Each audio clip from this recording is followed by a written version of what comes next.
Welcome to another Saturday night. Hope everything's working. If nothing's working, let me know in the comment section. Um,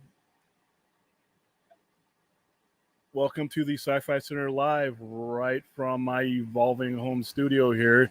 I am William from the Sci-Fi Center and the Poindexter Lounge, here to take you from August 13th into August 14th. Thanks for joining us tonight. I know Saturday nights are busy for a lot of people. There's a lot of stuff you could be doing, a lot of parties you could be doing, a lot of dates you could be going on, a lot of anything you can be doing, and you choose these couple hours to spend with us. So thank you. A big week that we just had, and a big week coming up. Some of the things that we're going to talk about. Yeah, I froze for a second. I saw on my other screen. Some of the things we're going to talk about are She-Hulk upcoming. We lost a couple of people, a couple of stars long before their time. One of them really long before their time. We're going to talk Sandman. I am really enjoying the show. Further down the line, we're going to do a much deeper dive into Sandman, the entire IP, when we do Sci-Fi Center Presents. But right now, I am right in the middle of the Netflix TV show, and it's great. I had my concerns because whenever you do an adaptation of a comic book going into a movie or TV show, there are certain liberties taken that that are taken for the sake of business, But Neil Gaiman is on board for this, and you can tell he's on board with this. It's great. So we'll go into that. Let's say couple of changes. I do have a green screen behind me, but we will not be using it this time. I'm still testing the lighting. This is not the permanent setup. Eventually, you guys will see when we use this green screen, it'll be so when we put news and everything up there, so that I'll have whatever we're talking about over my shoulder in certain cases. I didn't want to use it tonight because I was not able to get, we're just not ready to have the lighting right. There's all kinds of different lighting that I've added. A couple of different lights that will be part of the final setup, and things like our ring light here, a couple other different lights, and I have another couple of different camera angles. So eventually, in the studio setting, I'll have a TV that does the same thing, that the over the shoulder thing, and you'll be able to see me from different angles, because there will be sometimes things that I'll have here, products or whatever that I brought from the store that I want to show you without having to twist the camera. I have a little device on the way that allows me to push it, and it changes the sound, it changes the angle, and changes the lighting. So that's coming. We will resume the Sci-Fi Center live shows on Friday nights as soon as I get my laptop back in order. It is out for repair, and it's really hard for me to do that show there without the laptop because of the size of everything. Right now, I'm doing it from the home, a brand new Dell that we're doing it from. But once again, HP, Hewlett-Packard put me through the ringer. They're still on my shit list. AT&T is off my shit list. They took care of me the long, hard way, but there you go. There's sort of an endorsement for both of those companies around the back end of things. But yeah, so the green screen's here. Also, you'll notice I have I bought a new mic boom. I had to tape it because the little screw thing didn't match, and I didn't get an adapter for it. I'll get one of those over the next couple of days. But now a lot of you are always wondering why I'm fading in and out, because generally I bought this mic. I didn't have a boom, and I was moving it, to and fro to combat with all the ambient sound that goes on around me. But little by little, we're the de-getification of the Sci-Fi Center Live is happening with each episode. So let me go see who's in the chat right now. Hi, Damien. Nice to meet you. Yeah, it's been a minute. This is our first time meeting, so glad to meet you. Thanks for stopping by. Hello, Stella. Nice to meet you. Hello to me. Hey, what's going on, Jay? Sinise. I think it's a Sinise. Tell me if I pronounce it right. I know we had an issue pronouncing it the other night. I might have jammed it up again. Ready for another night of fun? Yeah, I'm ready for another night of fun. Friday is my decompression day. It's right in the middle of the weekend, right as we're going into the last day of the weekend. Pretty soon it'll be football season. This is heading into my favorite time of year. As you guys know, I'm in Vegas right now. I'm originally from LA, but I'm living in Vegas, been in Vegas since the 90s.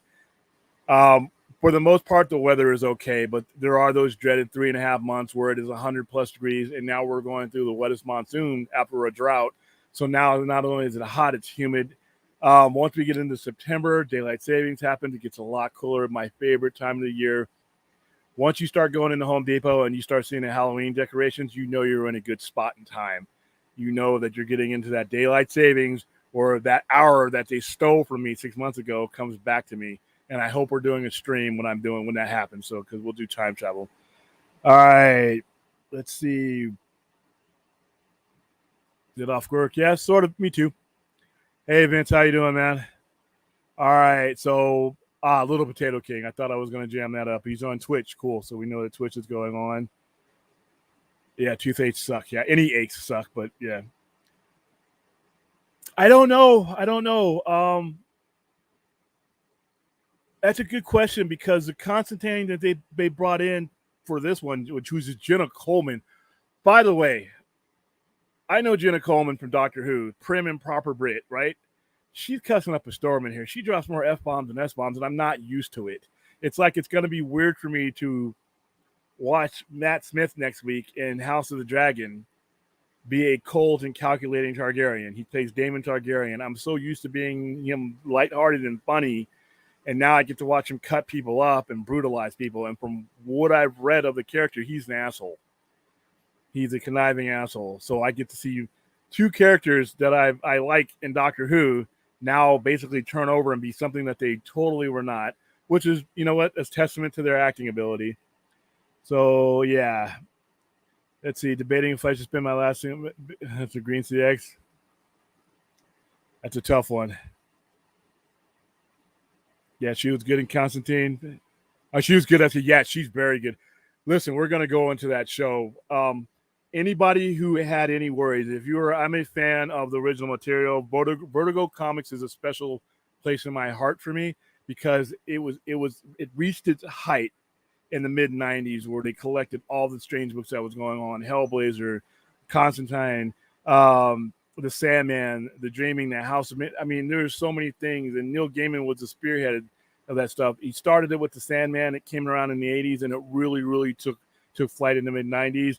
And then you had Swamp Thing rolled up into there. You had a whole bunch of things that were just, were just good. And it was a point in the 90s, I think, from like 92 to maybe like 98, where the Vertigo brand was the best brand. And I was worried because I've seen other things come from the Vertigo brand. Lucifer, the show that's on Netflix now, with I forgot his name. I had his name on the tip of my tongue today, but the show that's lasted 6 seasons, that is based on the character Lucifer Morningstar from the Sandman. But it's really nothing like, in my opinion, like what the Vertigo Comics was. Even though they did a gender swap with this one, the brief time that this Lucifer is on the screen, I felt that Lucifer had more connection to the stuff that Gaiman wrote. Not that the current Lucifer that was on Fox and transitioned was bad at all. I love that show too. But as far as it being connected, as far as the look and the feel, even though they switched the gender, and I'm going to address that too. The switching of the gender and all that kind of stuff, and the ethnicities, does not hurt it at all. It does not detract from the original story, and they let you know why. I'm going to go ahead and bring in Thade before we get started. What's going on, dude? Not much, man. How you doing? How was your weekend so far?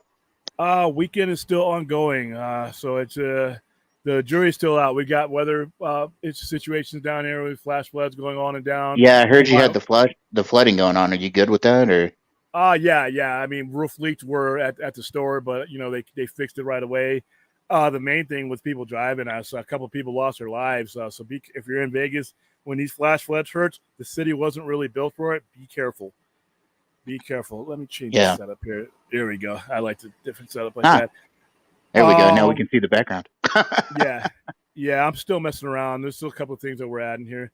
Tom Ellis, who's great in the role, but like I said, we're gonna go over the Sandman in detail, along with a couple of different things. Our three main topics are going to be the Sandman, House of the Dragon, and the upcoming She-Hulk show. What to expect from that after the final trailer just came out.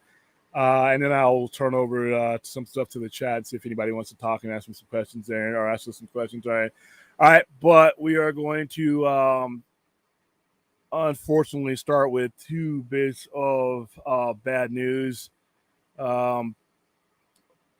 Over the weekend, or since the last we spoke, I recall, we ended up losing for people of our age, Olivia Newton-John, Yep. 1948, 1922, she had been dealing with breast cancer longer than some of our listeners have even been alive. She had fought a valiant battle. She extended her life. She was first diagnosed, I think, 20 years ago, Yep. 23 years 22 ago, years and ago.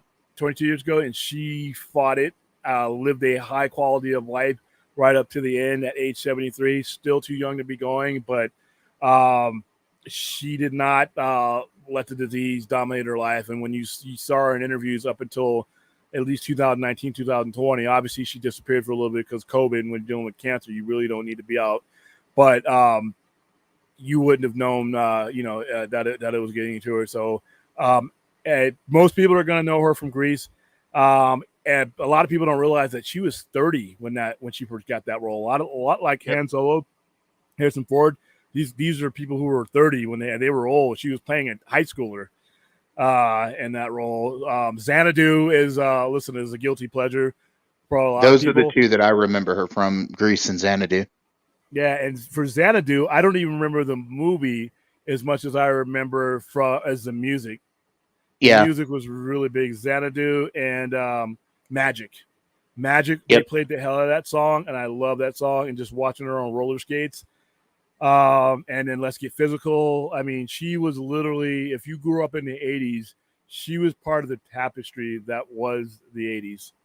And Yep. she had a very, very, very extensive musical career too. And like I said, she was she was one of those ones that put Australia on the map as far as along with the Bee Gees. I mean, all of these groups that are just like synonymous. There are certain things that are synonymous with Australia.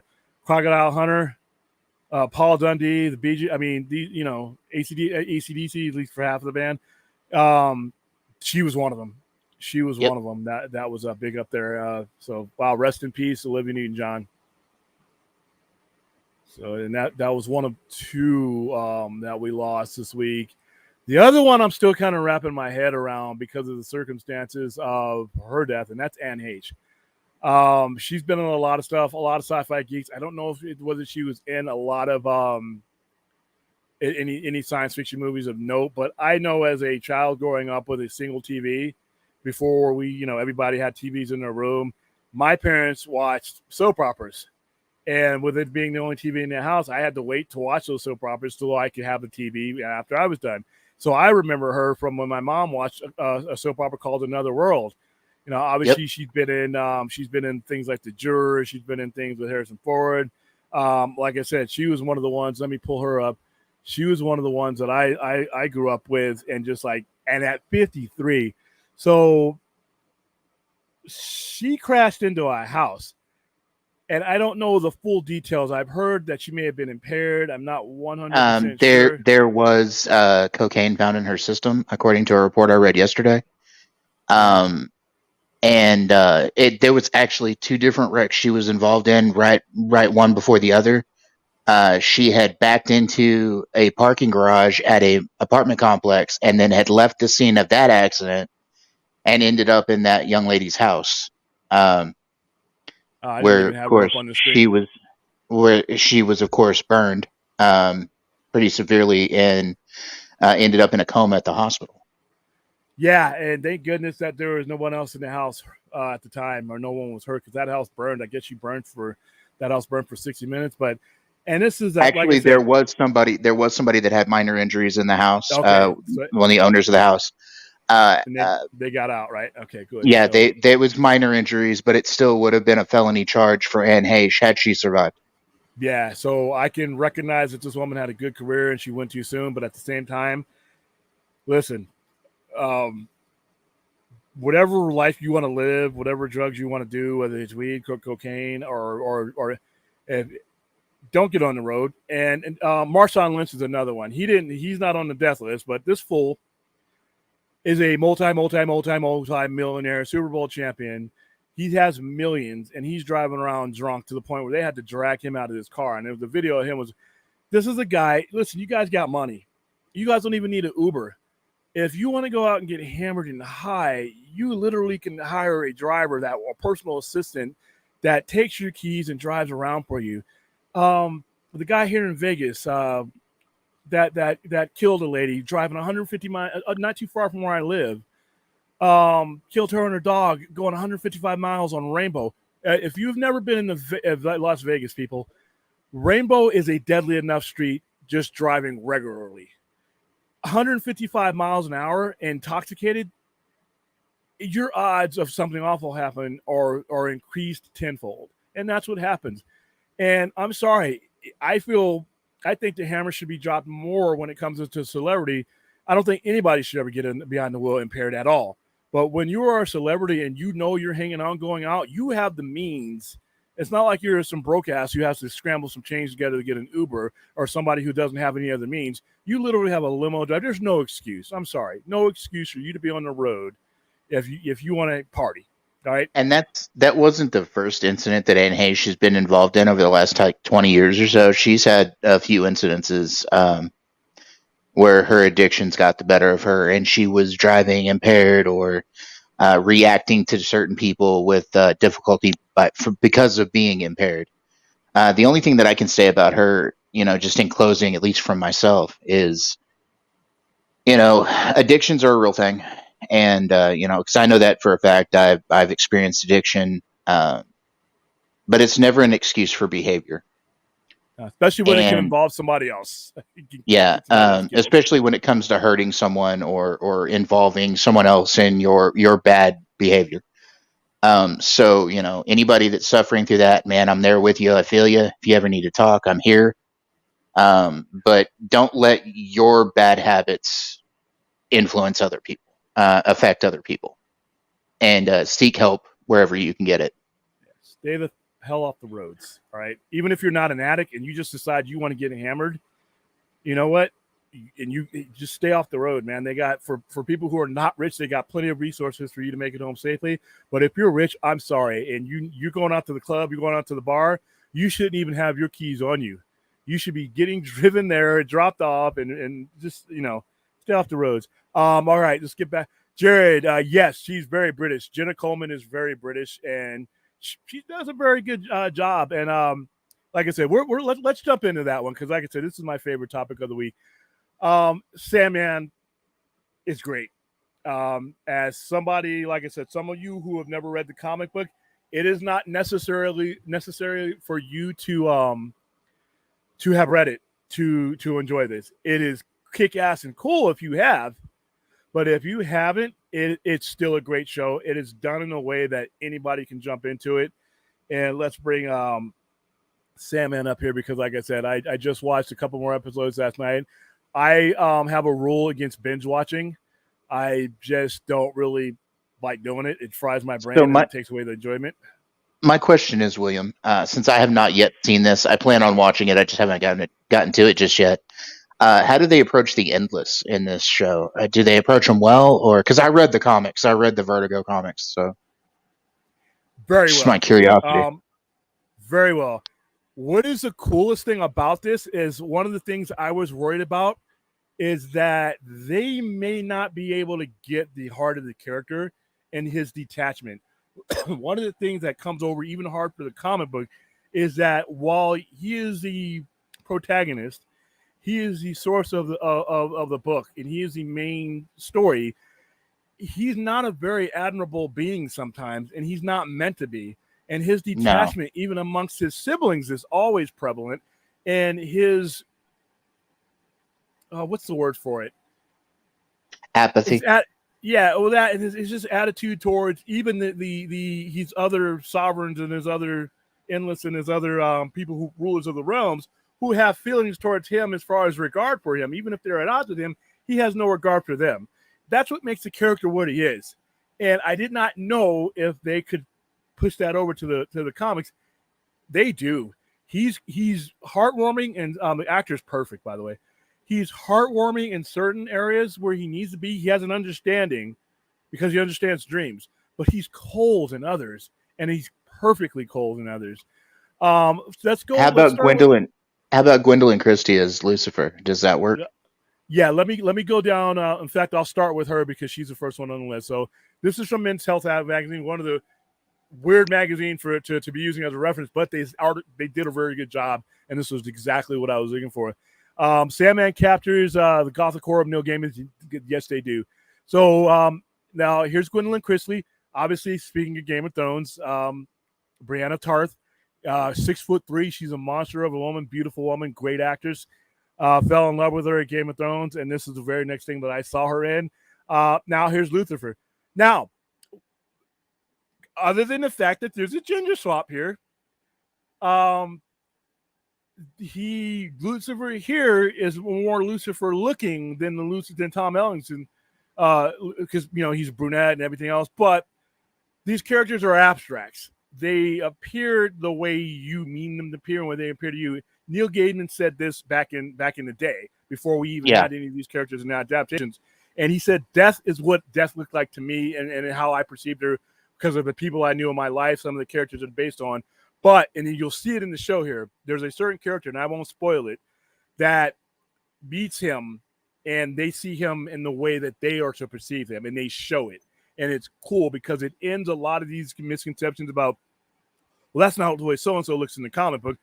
These are abstract characters. Everyone is going to view death their way, based on their circumstances, based on their heritage. Same thing with Lucifer, same thing with any of these. These are abstracts that are barreled into people for the purposes of Neil Gaiman telling a story. So obviously there's the wings, there's demonic wings there, and then there's angel wings. She's not as debonair as the comics are, but the situation you first see her in, she's debonair enough. And there's a certain situation that does not require her to be a little bit different. There's something that happens that she's perfect for it. So that's Gwendolyn Christie. She's great. She looks great. She changes her outfit, a couple of different times during the scenes that she shows up. On a scale of 1 to 10, like I said, I'm not even going to count the gender swap because that's not relative to the character. I would give this one an 8. Yeah, I'll give this one an 8. But I could go higher, but she's on there for very briefly. All right, so we're going to go down. Wow, this one's a 10. This one is a 10. Tom Sturridge. Holy shit. Tom Sturridge as Morpheus as Dream. He's perfect in his mannerisms, in my opinion. There are certain scenes where they do crap with his eyes, where he's sitting in the shadows when he's addressing someone. He looks exactly like you would expect him to look in the comic. His complexion, that as far as what the perception of him right here goes, is perfect. The hair is as good as it can be. His voice, I never knew what I would want the Sandman to sound like. I never knew, because I know there's been audiobooks and stuff like that. I never got into that. So I was always like, what is he going to sound like? Are they going to do crazy shit with his voice? Are they going to do overdubbing or like that? I don't know if they're overdubbing his voice. I think it's Tom Sturridge's regular voice. It's deep. It is disturbing. It's unsettling when he wants it to be, and it's calming when he needs it to be, much like his whole demeanor. His outfit is exactly what it needs to be. His tools and all the stuff, the helm, even right back to the helm, it is exactly the way it looks in the comic books. The ruby, the sand, the bag of sand, everything is aesthetically as it is. He is exactly like he's supposed to be. You can tell that this part is where Neil Gaiman said, I'm going to take over here. There's no reason for anyone else in the room to depict this. I know exactly how this character looks and feels, and I know how the audience, because he's been all over the world. Neil Gaiman knows what these characters mean to people, and he sticks it here. So on a scale of 1 to 10, Tom Sturridge is a absolute 10 here. He's the most watchable element of the show. So I'll go back and get when you watch this, let me know and I'll get your ratings. Charles Dance as Roderick Burris. They could have gone more macabre with the whole element of Burgess. They could have gone real gross with him. There are elements in here that are. He's briefly in here. He's the catalyst that sets things off. Obviously, if you all know the history of Sandman, you know Roderick's part in this whole journey, especially earlier on in the first 6 to 8 issues in the first year of Sandman. You know his element in. His character is not exactly like he is in the comics, in my opinion, but he's as good as he needs to be here. He's as evil as he needs to be here, and the elements that are here from the comics are there in the books. He starts things going off in a direction that resonates all throughout, whether he's there or not. And Charles Dance is a top-notch actor, another Game of Thrones actor, the Hand of the King, Tywin Lannister. So it's like it's like they know what I want to watch. They know I'm leading into Game of Thrones. The Golden Yep. Lion. Yeah, and he's every bit the asshole in this show. He's great for the time he's on the screen. So yeah, we did that already. And there's a more she looks more like this in the comics. There's her with her demonic wings as opposed to her angel wings. This is something that they did in the Lucifer show as well, the Tom L show. But she just looks like the artist renderings that they did during the 90s. It's like they started from the 90s and said, I know it's 2022. She looks great here. She sounds great here. And she acts great here. Okay. All right. Other than the Sandman himself, this character they nailed. He is the creepy. Corinthian. Oh my goodness. He is creepy. His voice and the way he acts he delivers more creepiness than the comic did. And I've read him extensively. Boyd Holbrook's a good actor anyway. Yeah. And look at some of the people that they've had Dacre Montgomery, Liam Hemsworth was some of the people that they were reporting as potential. Okay. You know what? They may have done great jobs and we would have never known if that's who they picked. The fact that they picked this dude, he's creepy and he's unsettling. Once again, every character in here has two sides to them as they portray them on the thing. He has a calming effect that makes you feel at ease, but at the same time, as soon as he takes off those glasses, there's a teeth. And they show him killing, they show his victims with their eyes gone. And when he's talking to a particular character, once again, I want you all to watch this and get the full enjoyment, so I won't tell you. But he's talking to people, and he's just casual. He's just a casual creepiness. And every time he's on the screen, he's kick-ass. And I think I'm going to come to enjoy him. But as far as the comic goes, other than Morpheus himself, this one is a 10. He's a definite 10. You can just see it right there. You can just see it right there. Like, it looks great. I wish I could play his scenes without getting Enoch copyright strike, because there are certain scenes where I'm like, oh my goodness, you're perfect. Now, the most drastic departure, as far as characters goes, is Vivian and dude, here we go with my names again. I'm going to try to. That's yeah. I don't. Is that a soft ch or is it a shampong? Okay, so it's a soft a shampong. Vivian, if you're watching, sorry. As who should, obviously not only a gender switch, but a race swap doesn't affect it at all. It affects it. Her acting. This is the first time I know that I've seen her in anything. I may have watched something and not really noticed her. This is my first time recognizing her for what she is. She's excellent. As somebody who knew who this character was prior to seeing her, once again, they casted for a feel, and they did it right. Her concern for him comes over as very genuine. All right, her concern and her regard for him, as far as him being missing for the amount of time. For those of you who haven't read the comic, I'm just going to give you I'll give you a brief gist. As the Sandman starts out with him being captured, I don't know if it's a spoiler. The books have been out for nearly 30 years. Him being captured by Roger character and being held captive for 100 years. And the first story arc is him basically getting back the things that are stolen from him. So, and this is what the story in the comics goes, and this is a story that goes along with the show. She's been watching his realm for the entire century he's been gone, and his realm has fallen apart without him there, because everything about the dreaming is a part of him, including some of his things. And I didn't know what to expect when I knew this was coming, and he was one of the first characters. I'm like, how is this going to look?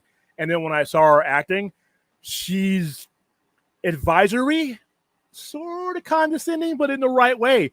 she tells him the things that he just much like in the comics, she tells him the things that he doesn't want to hear. Remember, this is a godlike individual, but she tells him the things, like there's a point in time where the Raven comes into the effect. Obviously, his original Raven, something happens to it, and he doesn't want to go on with one anymore because of the connection he had. And she insists, and she kind of will, even though that's her lord and master, she does what she needs to do, and she ends up being right, and she ends up being incredibly right. I loved her portrayal once again. Obviously, appearance, I'm not gonna. That's not a part of this. Not a part of the story for me. Her demeanor and interaction, I'd give her a solid 8. And the more I see her, that could change. That's good. Okay, That's good. okay. Of all the characters, Corinthian is kick ass, and I know we were going on character after character, and I keep telling you, oh no, there's this one. This one was the one that concerned everybody I knew, everybody that knew the series was coming, not just because of the gender, not gender swap, but the race swap. Because once again, if you were true to the fan, Neil Gaiman has expressed and told you of what all these characters mean and how they mean and who they mean too. So it doesn't matter if you understand the abstract nature of them. Death is a particular type of character, the way he has portrayed her. Yeah. There is a certain wisdom that he has portrayed her with.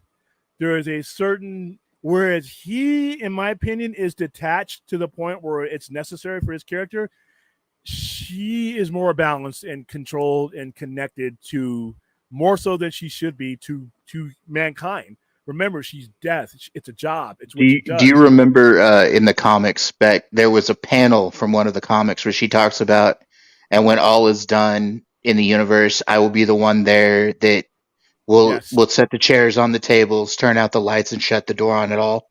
Yep. I love that. I used to have that on a poster.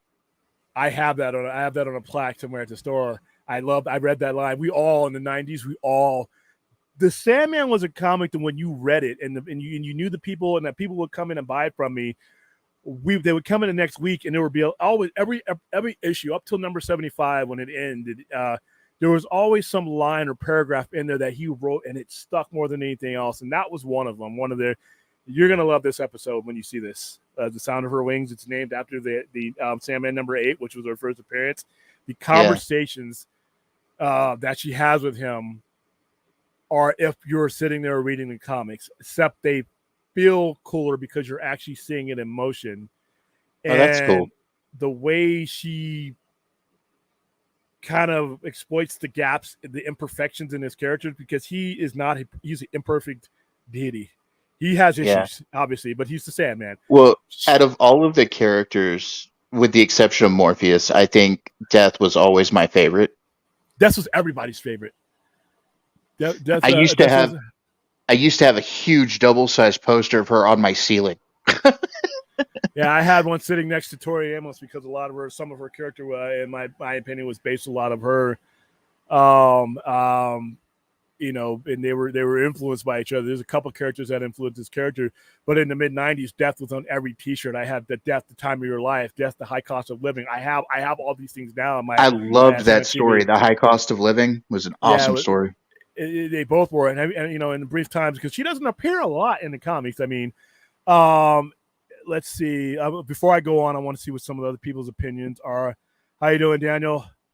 Yeah, she was good as Constantine. Let's go see some of the people. I have a chat with themselves, so let's go down. All right, yeah, confused about what's going on with Anne Hayes. Yeah, we all, yeah. She-Hulk comes out this Thursday night, Friday morning, I think. So I'll be doing a review of that. We've got She-Hulk and House of Dragons coming out next week. Yeah, Tywin Lannister is good in it too. Yeah, Charles Dance, he's in a couple things.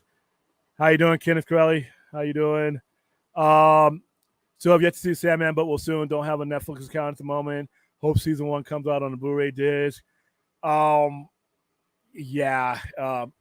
you get the chance, it is great. Yes, the Sandman is good. And like I said, I'm on episode 6 is where I'm on right now. And that's this episode right here, which is and like I said, I wanted to wait until I absorbed a lot, because whenever I binge watch, I think I ruin it for myself. And it gets to the point where I think that I know Neil Gaiman's writing is meant for him to write it, put it out, you to think, have conversations about it, and then go on, stop, repeat, rinse, all that. Binge watching to me, I think I know it's necessary at sometimes because all the time and all the streaming that's going on, but I really like to sit down every now and then in between these things and think and then talk about with people. Like right now, I haven't seen the whole thing, but there's so much for me to talk about without having seen the remaining episodes yet. There's enough. When we do the finish up the episodes, I'll go in deeper with it, and then we'll do a spoiler one for a lot of people, who haven't seen it, because there are some people out there who have not read the comic and still want to watch this thing, and they may never read the comic. I would implore you to do so. Go ahead. I have a question for you real quick. With as much as you like the Watchmen show on HBO Max, does this measure up? Yes. In accuracy, in feel. See, there's two things whenever you're doing a comic book adaptation for me. Accuracy, not necessarily as a physical look sometimes. Accuracy in how the characters are portrayed. Would they do the things that they have been portrayed historically to do? And how does it feel? This show has the accuracy as far as how the characters are portrayed so far, and it has that feel. You feel like you're watching something out of The Dreaming. You feel like you're sitting in something with vertigo. And that is really, I don't think people will ever understand that didn't read the comics. That was a really hard thing for him to meet as the writer. He had to outdo himself with each month. And everybody in the vertigo world, Peacher, all these, you had to outdo your own work each issue. So to be able to capitalize all this in a motion show with a very little margin of error, they did it. And Watchmen does it well. Watchmen, I think, had a harder thing because Watchmen was so well regarded for so many years, and they were building off of something instead of reimagining something. They were building off of something, and what they had to do is he chose to go off the novel, the graphic novel, so he kept things consistent with something like that, and had a 30-year gap in between what he was trying to give the look and feel of. So Watchmen had a harder job, but they both nail it. Probably the two best comic book adaptation shows that I've seen in a really, really long time. Let me go with some of the. All right, so I don't have Netflix. Think of the TV's versions of DC TV characters as Elseworld types of characters. I try not to think of the DC. At least Well, I WB, will say this. We're talking about. I will say this: the CW version of I liked the CW version of Constantine. Okay, he was okay. I mean, I haven't seen anything better aside from the animation. So when you get to see this, I think she does a better job. I think she's gone through some things and it reflects in the way she acts, and I just never felt it with any of the other versions of it. Obviously you have the cinematic versions of it, but as far as, and see, here's the thing though, and somebody tried to compare whenever people try to compare things that happen in movies as far as character depictions in the movies and character depictions as far as the TV series goes, I'm always going to probably like the TV series better because I have more time to develop the characters. I have more time to get things right. I can explore, or the writers can explore different dimensions of the characters and still claim accuracy because you didn't have a lot of on-screen time as far as the movie goes. So let's see. Another day, another steelbook, Friday the 13th, Part 3, William. I will cheat you on saying, you know what? That's getting stolen. And here's why. Friday the 13th, Part 3. That movie is fucking amazing. and it's in 3D. It's 3D for 1982 3D. Realize 40 years ago, we weren't technologically where we are now. And Friday the 13th, okay, Jason killing people is great, period. Jason killing people in 3D. There is a scene in Friday the 13th where he kills somebody in in the lake with a, spoiler alert, it's 40 years, with a harpoon gun. And the harpoon gun, a lot of the cheap shit 3D comes and it stops, or they pause the camera and they freeze it in it. This didn't do that. They shot a thorough shot and it comes out. I remember seeing it in the movie. There's a character, never forget him. And all the people Jason has killed, Derek was the guy who got killed in this manner. Jason squeezes his head his eyeball pops out in 3D. Yes, it's freaking amazing. 8-year-old me, 8-year-old me in Crenshaw Plaza in Los Angeles, California, was in tears of joy of the type of violence that I got to see, the artwork that they put on that screen. So, Dude, that harpoon shot, I love how it looks like the harpoon's coming at you before you see it exactly. hit her. Yeah, because there was some Oh, shitty, crappy 3D coming out. There was a movie called Piranha that was in 3D. oh Horrible 3D God. movie. Megaforce, Jared Chan. There was some really, because it was a trend. And then on Channel 9 in LA, we had Elvira when she did House of Wax. And that was, you went to 7-Eleven, got your 3D, horrible 3D. One thing popped out, and that was it. But it was 1982, so we were like, woo. So imagine when I'm sitting in the theater, seeing eyes pop out and people dying and all weed. Oh, the guy smokes a blunt and blows the smoke into the, all that. So yes, Then you have the Brodan. old guy with the eyeball, like he shakes the eyeball at the Yeah, screen, the old man they find yeah, in the road. yeah. So yeah, Brodan, I will be stealing that. I have no use for it, but just because that movie has a sentimental value for me, I'll be taking that off your Now, hands. mind you, it's not my favorite Friday the 13th movie, but it's one of the better ones. Yeah, because 4 was really good. 1 and 2 were great. It gets Four, kind of four, goofy. and six are my favorite ones. Oh, with Arnold Horshack in there, or the guy who plays Arnold Horshack, and they stick the thing, and he gets struck by lightning and brings him back to life. Yeah, I remember that Yeah, one. Ah, yeah, yeah. Mazakine She's from in Lucifer. here. She's in here. Very accurate perception. And all right, Brian, we'll see you around, dude. Get some sleep. I know you got to work in the morning. Hey Yeah, man, get you some rest, brother. there's a lot of stuff. So let's go back to some of the characters here. So yeah, her character and the dialogue with this one, you're gonna love. If you like that quote that we all grew up with, you're gonna love Yeah. this episode. You were gonna fucking love this episode. All right, let's the one that's been asked about the most. Jenna Coleman, who I think is one of the better actors and to come along, better young actors to Joanna come along in a long time. Constantine. Yeah, gender swap doesn't matter. All the hallmarks of the character are still. She's got the attitude.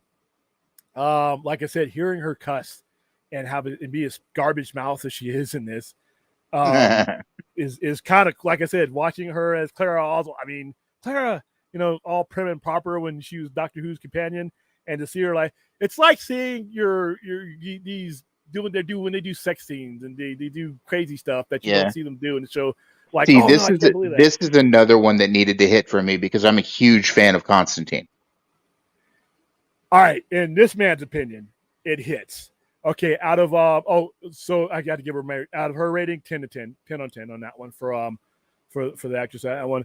Jenna Coleman, I'm gonna go with now the gender swap here is something different. I am going to count that as far as my rating, simple because she's not an abstract in my opinion. She's actually a character that they just chose to go a different direction in, and that's fine.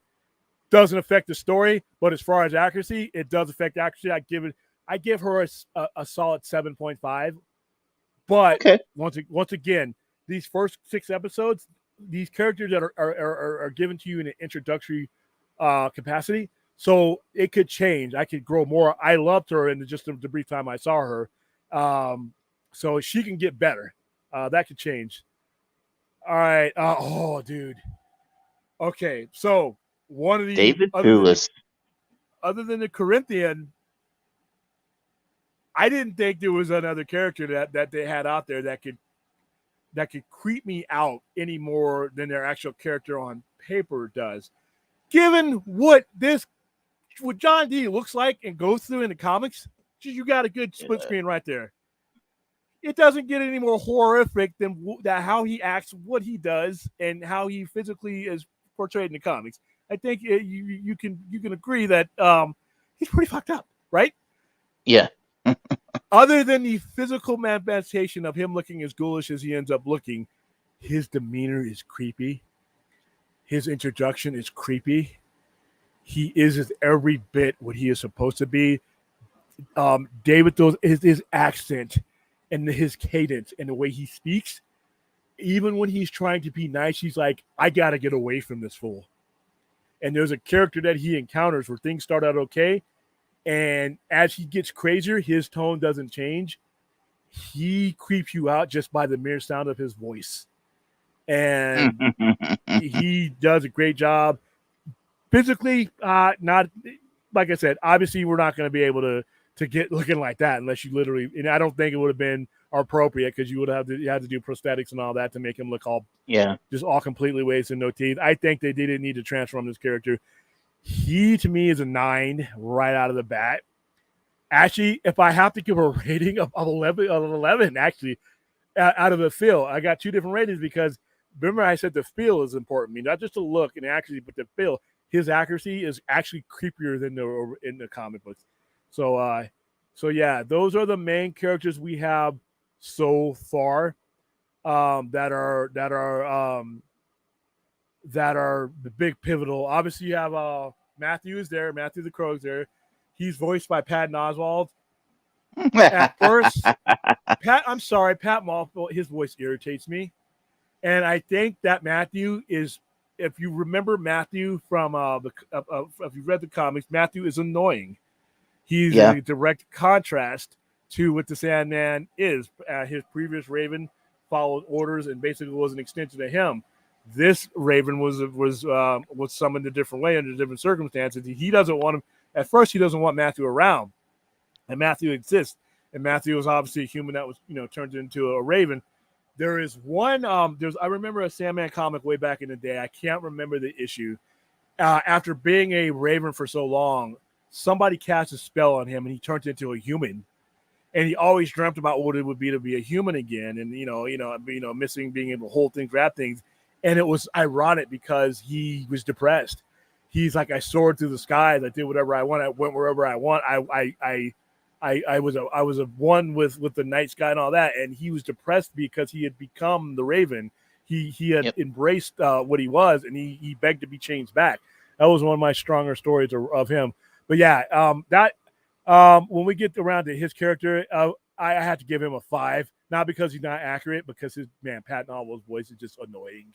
I have to turn the channel whenever I hear his voice. He was on a documentary about the Golden State Killer because his wife wrote a book about the Golden State Killer, and she passed away before the documentary was made. So he was narrating the documentary. Oh, his voice is so irritating. Nice guy. He's probably one of the greatest guys in the world, but wow, his voice drives me nuts. And that Raven talks a lot because Matthew talks a lot. So yeah. Yep. All right. So Jacob McKenzie, the only things I found myself disappointed about was that I finished the last episode already. Dude, see, that's what I don't want to get myself trapped into. And it was really hard when Netflix does this to you because of what I do, not just on the streaming, but what I do in general in the stores. I get different types of people coming in at different points during these shows that expect me to know certain things, and it's hard for me to be a subject matter. If I'm like for Stranger Things, I sell Stranger Things merchandise. And if I got somebody coming in that's watched all the show, I never want to be on an uneven kill with the person coming in, not watching the show. So it was hard for me with Stranger Things because I had to stay away from a lot of people because I watched it. And the only time I binge watched it together was when I watched the last 2 episodes, that one last night. When it comes to Lucifer, not Lucifer, oops. When it comes to the Sandman, it's 10 episodes. I know people binge watch, but I think these performances have to be absorbed. And I guess you could binge watch it and go back and rewatch it and absorb them in your own way. But I stopped at 6, and I will probably continue a little bit more tonight. But yeah, well, here's the thing, Jacob. As far as I want more, I do too. I'm going to get more, and wish that the rest of the DC universe couldn't be handled the same fashion as that. Okay, one of the big things about it is you have the person who is most connected with the IP, the character, is actually the one doing this. And Neil Gaiman, unlike Zack Snyder, when it comes to like the way what he did as far as what his universe goes, most people didn't know before he got in the movies, really didn't know who Zack Snyder was until they saw his movies and they made that connection there. Neil Gaiman's a different animal. You know Neil Gaiman because of the Sandman. And the Sandman, as far as comic book collectors or the people who are going to watch this, is an untouchable icon. only person who could touch such this icon and have everybody 100% be able to accept his decision makings wherever he wanted to cast and want to do was Neil Gaiman himself. Neil Gaiman is in such high standard that he had the freedom to do whatever he wanted, and nobody was going to say shit to him. I mean, the Sandman is synonymous with Neil Gaiman, whereas the Justice League and Superman and Batman, so many people have had their hands on that character over 80 years. Not too many people have had their hands on a Sandman IP. And when it comes, in fact, you can count them on one or two fingers. You know, when it comes to writing the Sandman, it's Neil Gaiman. When it comes to anything that has to do with it, so that's why it's so good. It's an interpretation that's not, we haven't seen an interpretation of the Sandman really like this. And it's being handled by the man who created it. So how are you going to say, well, this is not my Sandman? What you going to do? You going to argue with Neil Gaiman? That's just not happening. So, and DC's production, as far as the way they made their DCU movies, was cluttered, whereas Netflix said, you want to do this show? You're Neil Gaiman. What do you want us for? You want? Here's your money. And I love how the people tried to argue with Neil Gaiman about Neil Gaiman's vision. Like, oh yeah. There was one tweeter and he said, "You guys don't get to gatekeep Sandman. Sandman is for everybody. The look and feel of these characters is what was influenced me at the time. It was never meant to be the influence that you felt." And like I said, I'm gonna spoil it just a little bit because it's not a major scene. When Lucifer is in hell, he sees a character that he sends there. When Morpheus is in hell, you see a character that he is sent there. That character is African, of African descent, tribal African descent, ancient African descent. She looks at, when she's conversing with Morpheus is of African descent. Yeah. And I love the fact that they put that in there because it ends all this nonsense about what these characters mean to everybody. These characters belong to everybody. So, like we've been saying, the endless were abstract thought. And again, it's like you say, it was, they appeared to people differently. You know. But see, before it was just an argument we made and something he said. When you see it there, it's almost like on Watchmen where you see, I don't want to spoil this because there's some people who haven't watched it, but there are certain things that are hinted at, like when you see the Zack Snyder movie, which is great, is my favorite Zack Snyder movie, and certain things that they're able to explore in the TV series because they had time. When you see certain things happening, they stick with you in a way that when they're explained to you on paper, they just don't do it. And when you say that death, dream, desire, all these things are abstracts, that is an explanation that not everybody can wrap their head around. But I love the fact that they showed you what they meant here. And it was great. William, Vikram Behera, thank you. Thanks for recommending a Watchmen show. It's really good. Yeah. Like I said, right where we're talking right now, Watchmen is one of the best shows, one of the best comic book adaptations I've ever seen. I love the show. I love the fact that it touches nerves, and the way it opens up. It opens up with one of the most disturbing things, especially if you're black. The Wall Street Massacre, 1921, Black Wall Street. That is something that a lot of people didn't know. I sat in a room full of people who were looking at me once, because whenever we do group screenings of anything, we do a discussion afterwards, and they didn't realize that was a real event that happened in 1921 in Tulsa. They did not realize that was a real event. And I'm talking because it was so hidden. And it goes back. It was one of the most disturbing beginnings since X-Men, when X-Men, the 2000 version, opens up with a Holocaust, with a death camp. He was not afraid to go in places, the only regret I have about Watchmen is the fact that I want a season 2. I think there's still a story to tell. But hey, if there's anything I ever do on this stream is if this, whether it's in my store or whether it's on the stream, if I can introduce it to somebody to something else and they grab hold of it, that's great. And I hope to have the same relationship with you guys. If you guys want to throw things at me and open my mind a little bit more, I'm open to it. So that's how this fandom grows in different directions. So you're welcome, and thank you for giving it a shot. Well, Um, William, if you want us to throw things at you, then I'm gonna need you to embrace the animated X-Men show from the okay. '90s. All right. Let me rephrase that. Throw things at me that are not on the band that are not on the band list. Listen, listen. I am not a. I watched the show. I watched as much of it as I could stomach, which was quite a bit back in the '90s. I I want to apologize to everyone whose first impression of the great IP that is the Uncanny X-Men. I grieve for you if the first time you ever saw the X-Men is that damn cartoon. I weep for you, even if you cannot weep for yourself. I pity for you, even if you can't understand that. To me, that is a horrific tragedy. That was the first X-Men you saw.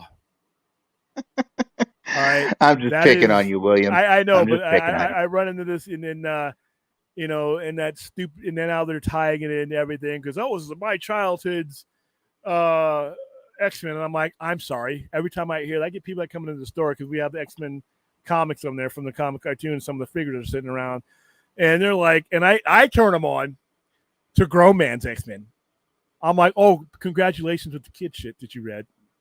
You're here in 19, 20 years old. Let's try some adult stuff. Let's just try this Mutant Massacre trade paperback. How about that? They come back and it's like somebody, Nah, showed you them. should start them. You should start them with God loves, man kills. Nah, I'm starting them at hardcore. But when they read that, they're like, oh, that was nothing like the cartoon.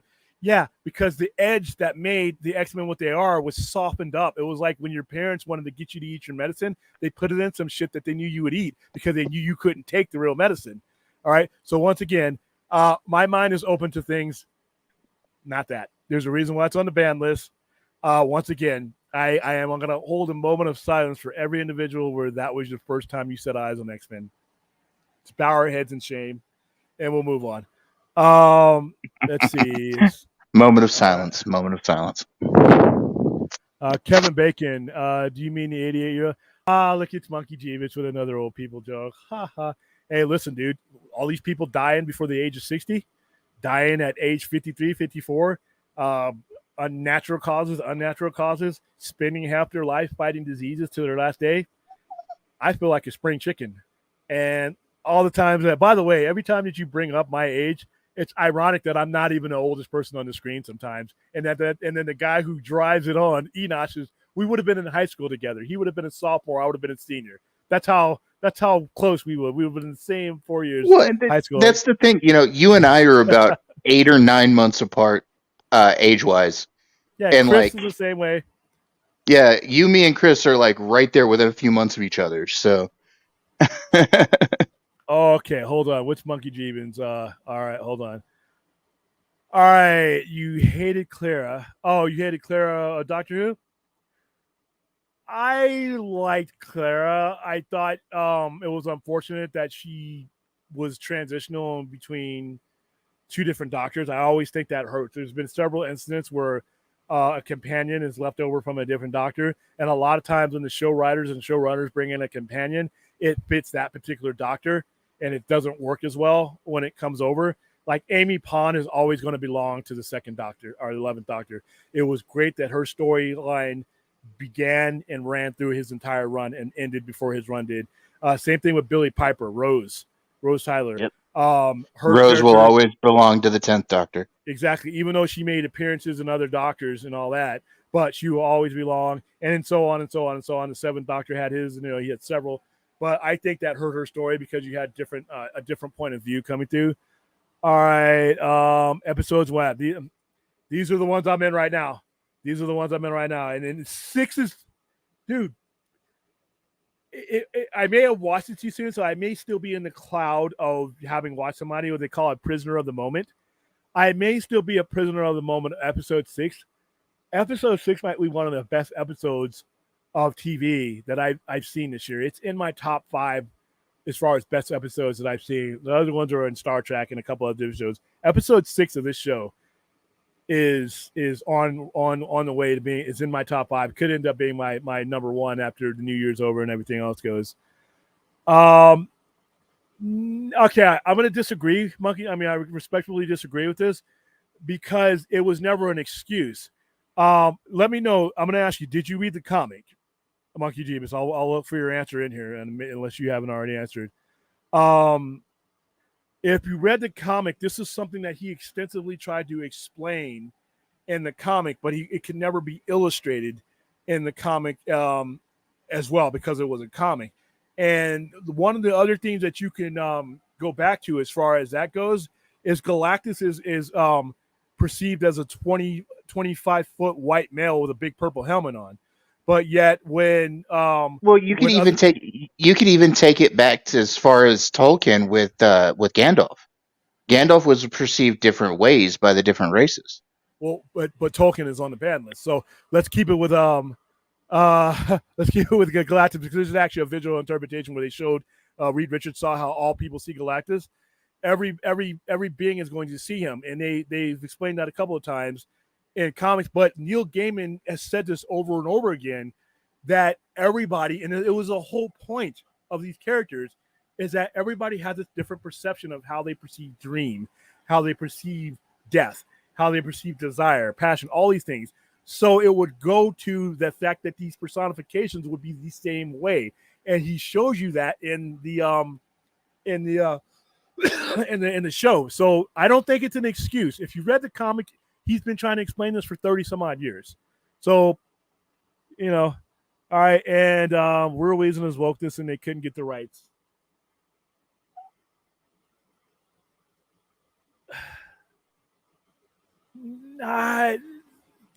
There's deals that could have been worked out. They remember these even though you have rights to do certain things, there's amendments to deals that can happen. Characters can piggyback off each other as long as you pay. You can make an amendment. So, say for instance, Thade owns the rights to Monkey Jeebus. But if I throw some money at and amend Thade, and there's certain things that can happen. I don't think that was the primary reason, because, like I said, he didn't need to. Is in the comics, like say Lucifer, the gender wasn't a main part of what the character was. Now, as far as Constantine, but the comics do this all the time, whether they have the rest of the characters or not. I mean, and nobody seems to have an issue with it. My issue with them making her a woman, or at this time, it would hit me on the accuracy point, is because they didn't do her because she was an abstract. But I don't think Neil Gaiman woke. He's either been woke this entire time. That means Neil Gaiman was woke before any of us knew what the term is, and before any of us wore that term into the ground. Because he's been doing this kind of stuff since 1987. So it's true. So let me know if you read the comic or not. If you didn't read the comic, go back and read the comic and read his interviews about this. These things weren't important to him at the time. And now that he's gotten older and he's seen how people perceive, he's gone all over the world and met men and women of all different walks of life. And these characters mean even more things to him now. And I think that's what you're seeing in this show. Okay. Okay. You know what? Screw you guys. Yes. All right. The reason next week continues John Cousins because W told you that J.J. Abrams was doing a TV show, and so they went here. Well, once again. In fact, now that that is something that can be negotiated if he wanted to push it, and it would take money because look what they're doing with it now. We may never see a John Constantine in WB. I mean, it's up there with Wonder Twins. And as far as J.J. Abrams doing that show, this show's never going to happen. I don't think this show's ever going to happen. I don't think most of the things that he was planning on doing is ever going to happen. But here's the thing, though. Now let me throw this back at you, both Jacob and Monkey Jeebus. If that meant anything to Neil Gaiman, he wouldn't have done the show. This is all under his purview. Everything like this had to be approved. If something got switched that he thought mattered to the show, Neil Gaiman is the type of person, like I said, go back and read his interviews and watch his interviews. He doesn't alter these type of things for those reasons. If he thinks it's going to mess with his product, if he thought it mattered to that point, he just wouldn't do the show. Or he would wait until whatever is going off. Obviously, you can wait J.J. Abrams out. We all have. But if that was a sticking point, if the wokeness or anything that mattered to him, and it doesn't, then he just wouldn't do the show, and that would be it. I mean, he's one of the handful of people that won't jump into something like this. This is his magnum opus. This is his baby. You think of the Sandman, you think of Neil Gaiman. You think of Neil Gaiman, you think of the Sandman. So if it didn't mean anything to the man who created these characters, why would a woke issue be brought up to a guy who really never has used that as an excuse to do anything? That's my question. I'm not saying knocking your guys' opinion. That's your opinion. I just don't see it as having a basis if you understand the way I perceive Neil Gaiman to have always done his work. And I've been following the man's career for a very long time, since, my old ass, since, I was a teenager. So that's my take on it. All right. Pretty much my take as well. All right. So checking them up here.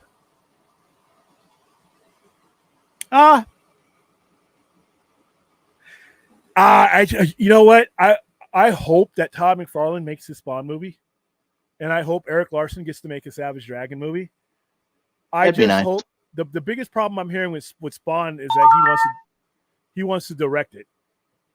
I guess. Yeah.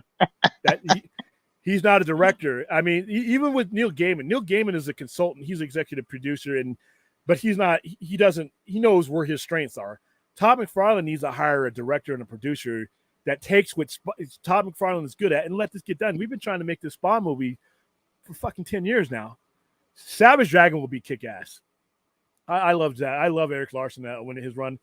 He did a run on Spider-Man, and then when Image started up, he was right there. All right. I loved that old HBO animated series Spawn that they had for like 3 seasons. That was a good show.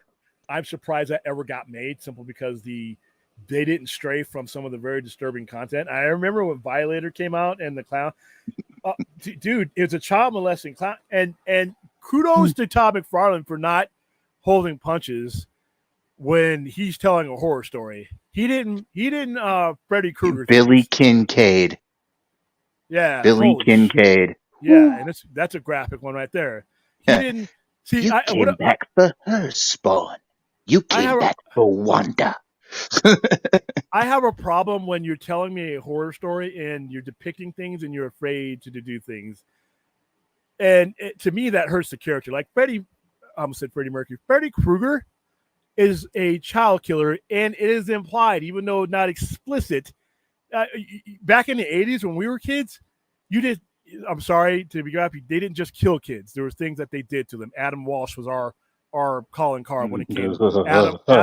Adam Walsh was kidnapped, and all kinds of things was suspected to happen to him, and that was when the missing and exploited hotline. So Freddy Krueger is depicted as being a much more horrible thing to kids than he was ever depicted on screen. Yet we're laughing with Freddy. He's cracking jokes, and we're like, oh, Freddy, yeah, we're rooting for him while he kills these fools, because we've detached Freddy Krueger from what he really is, and now he's a joke.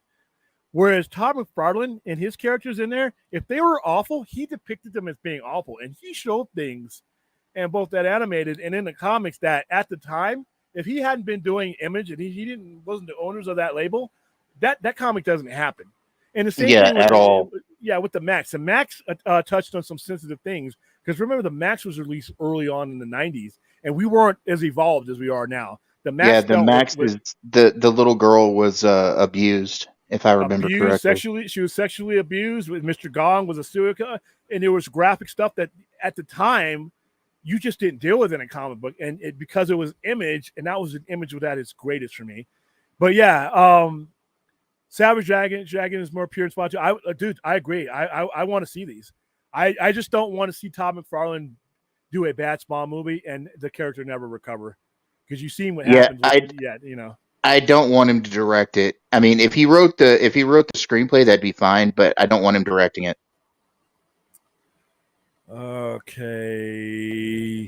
I take Exactly, anything. exactly. And when Jackie Earl Haley did Freddy Krueger, they flat out said what he was, Yeah, yeah, and and they that's why I love that Freddy, because especially the scene where he's about to be, in his flashbacks where he's about to be burned by the parents.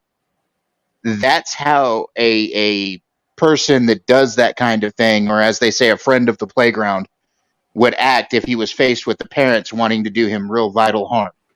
He would yeah. be scared. He wouldn't be joking like Robert Englund's Freddy did. And mind you, I loved Robert Englund's Freddy, but they just played down that part of it, and I think they did that because of the '80s. Yeah, they did it because of the '80s, and like I said, you couldn't do things like I'm all for if you're going to depict horror and violence, especially if you're depicting things that we know in society to do. And there's been scenes where serial killers have done rape, they've done murder, they've done awful things, and then people are like, oh, you didn't need to depict the rape, you need to show that was just gratuitous. I 100% disagree. And not because I need to see TNA, because I can go watch. There's so many other things you can watch. Friday the 13th. To me, Well, when you're trying, hold I on, think let the me finish. horror movies. Oh, go ahead. Go ahead.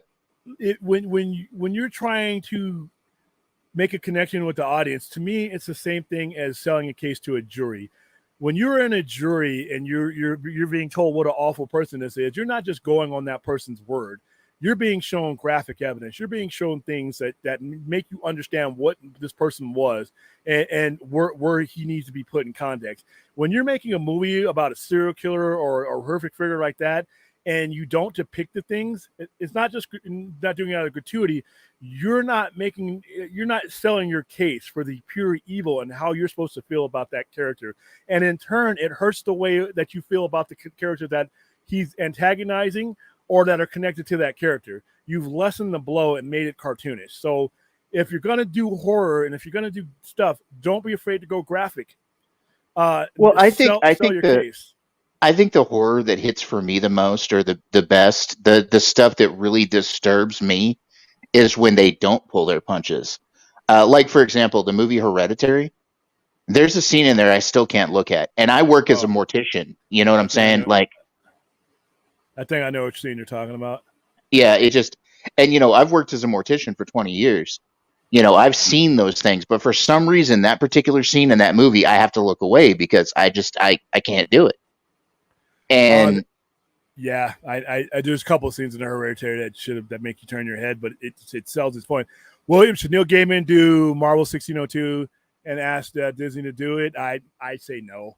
no, I want to keep Neil Gaiman as far away from Marvel as I possibly can. I think Neil Gaiman's one of those people that he wants to do his thing, and he waited. Sandman's been around since the late '80s. He waited. He waited for the right opportunity to do it the way he wanted to, with as little oversight as possible. Obviously, there's oversight there, but with Disney, there's the Sandman. Some of the things that are depicted and not just Sandman, but anything that he does. Neil Gaiman is Neil Gaiman, no matter what he's writing. He's got a signature style. I don't know if it would fit with Disney, but you know what? Let's didn't see. didn't Gaiman do 1602 though? Didn't he do what? No, is he talking about current Disney MCU like level Disney? Hold on. I think he's talking about doing it as Neil Gaiman did the comic book 1602. Oh, that's what I'm saying. I mean, would he be able to do that depiction for Disney? Maybe as one of the one of the multiversal planes. Yeah, probably. They're about to go in a really they're about to Yeah, go in a really Deadpool. dark direction with the MCU. There's a whole lot of like more R-rated properties starting to come into the MCU, and Kevin Feige's talked about wanting to do more graphic properties for the MCU. Okay, Like maybe. we're working on getting the Midnight Suns. We're working on getting the Deadpool movie's still going to be rated R. We're looking at getting some of the other stuff coming down the pipe, like Daredevil Born Again. All of that's going to be rather violent. I'm going to talk about Desire next week. There's a certain set of characters that I'm gonna talk about because I wanted to slow down because, like I said, I haven't finished everything. I'm on 6. I'm done with 6, and I know that other people are behind me as far as that goes. So I want to take it. But yeah, I'm gonna give my rating on that character. There's a couple other ones. I had another split screen that I'm probably gonna do when I do the overall show because we're definitely gonna have to do an overall show on this one. And I'm gonna ask you guys in the chat: how long should I wait before I go discussing things beyond what we've discussed? And then I want you guys in the chat answer. What do you think? How long do you think I should wait? Even if I finish it, I know there's certain people that are still on certain episode 2. I know people that are just done with episode 4. I know some people who have not got to Desire yet at all. Personally, I think we should wait like 2 weeks. Okay. But let me know what you guys think. So I'm looking at the chat. Okay, they're discussing the comics of Spawn. Yeah, Spawn was brutal. And remember, you didn't have Comics Code was gone after all that. You didn't have a Comics Code to deal with in there anyway, but Comics Code was pretty much the last vestiges of it were done, and you could just do whatever the hell you want. All Well, right, yeah. Image often got outside of the Comics Code anyway, even when it was still sort of there. Yeah, they showed blood. They showed a lot of blood. And some of the stuff they showed in Spawn was just violent. I see. This is where I disagree, and maybe it is because I've watched too many serial killer movies, and I've watched too many movies where the nature of the character was the character. Like I said, the way Freddy was accepted was like, ha ha ha, that's funny. Even on his little show that he did, I mean, it's just still a child killer, and for all intents and purposes, he a child exploiter. I mean, and we're just cracking.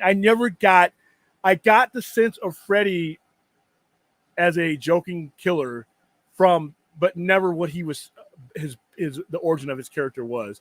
A lot of antagonists in a show, what they begin with is what they are. Even if they get superhuman powers, if they're crazy, they're just crazy with superhuman powers. If they, something happens to them, they're crazier, i.e., the Joker. Well, I think that with Freddy, a lot in the later movies, he was way too much of a Joker. Like he too much comedy, and you have to, if you're going to do black comedy, if you're going to do horror comedy, you have to balance it out. I just thought the jokes were too in the way that he was perceived outside of the first one was just like he was a joke. Max was my favorite. Dude, Max was groundbreaking. Monkey Jeebus, have you had a chance to watch the Max show that was on MTV?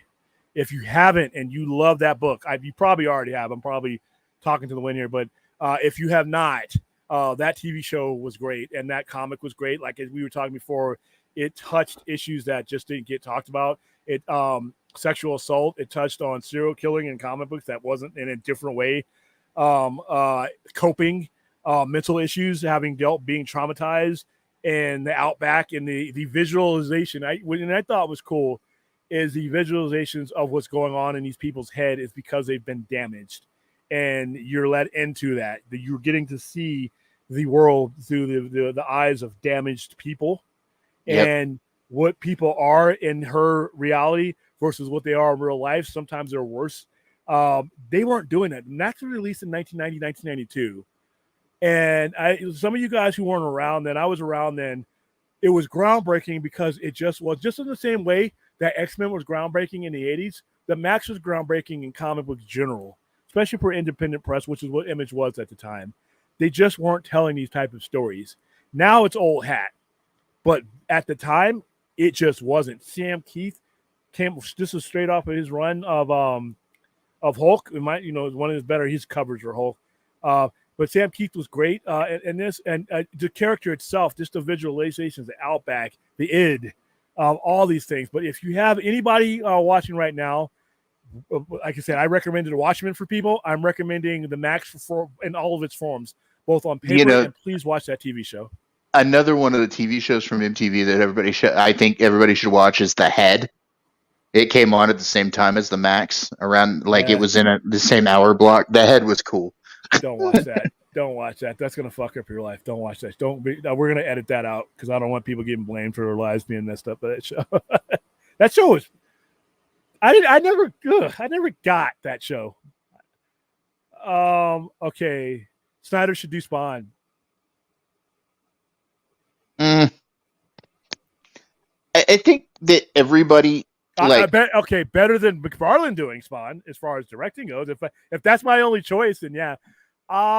Yeah, but I think too many people. I think everybody wants Snyder to do something, and it's like, Yeah. no, let Snyder do what Snyder does. Yeah. Give somebody who could somebody who could probably do a really good Spawn movie direction wise. Ty West, Ty uh, West. Jordan Peele Jordan is a good. Peele, Could probably do. This is a good one right here. Monkey Jeebus. I want Guillermo. Oh yeah, that would be great. Guillermo del Toro doing the That Max would would be be amazing great. That would because that would that the would be Max awesome. already has the same feel as stuff like Pan's Labyrinth and stuff like that. So that would work. That would work for Yeah. me. All right. Let's see. Yeah, I know, dude, but I don't want to piss a lot of people off, and I just railed against binge watching, so I gotta give some people time. Monkey Jeebus, Ty West is not a porn guy. He just happened to do a movie that involved. He did a horror movie that involved porn. Hey, Okay. listen, acting, acting job is an acting job. You know, some of these movies now are borderline. I mean, Well, no, Ty listen, West. you. Ty West just did a horror movie called X, and it's Oh basically yes, oh Texas that's what Chainsaw it is. Yeah. Massacre. It's basically Texas Chainsaw Massacre, you know, combined with a horror with a porno. You know. Can we talk about that show? I've been avoiding that topic. Can we talk about this on Enosh's channel? Sorry, Enosh. X is one of the best horror movies in the last 5 years. Oh God, yes. Holy And cow! Pearl comes out. The prequel Pearl comes out in Yeah, September. that movie Oh my God. is not Pearl's going okay. to be so girl. Pearl is going to be so good. The prequel that talks about the old woman. Yeah, It's going to be yeah. her as a young woman. Oh, it's going to be so good. It I saw the trailer for it. It looks so good. it gave me the vibes of old Trauma mixed with Rob Zombie in some really subtle ways. It was like, oh, that movie will fuck up your head. All right. So hey, Keely Chow, What's welcome up, to the Keely? chat. All right, so yeah, that was Sandman is good. One of the like I said, I got my ever growing list. There's a lot of things I got to get through right now, and I actually want to get both studios set up. The mini one that I do that I have at the store before we do another Sci-Fi Center Presents because I want to be able to switch camera angles and go to certain parts and have it seamless. But Sandman is one of the ones that we're going to go into, and it's not just going to be the show; it's going to be the entire genre. What it meant, I mean, it was the linchpin that Vertigo revolved around for so many years. To this day, it was where you went. Vertigo is where you went when superhero storytelling wasn't doing it for you.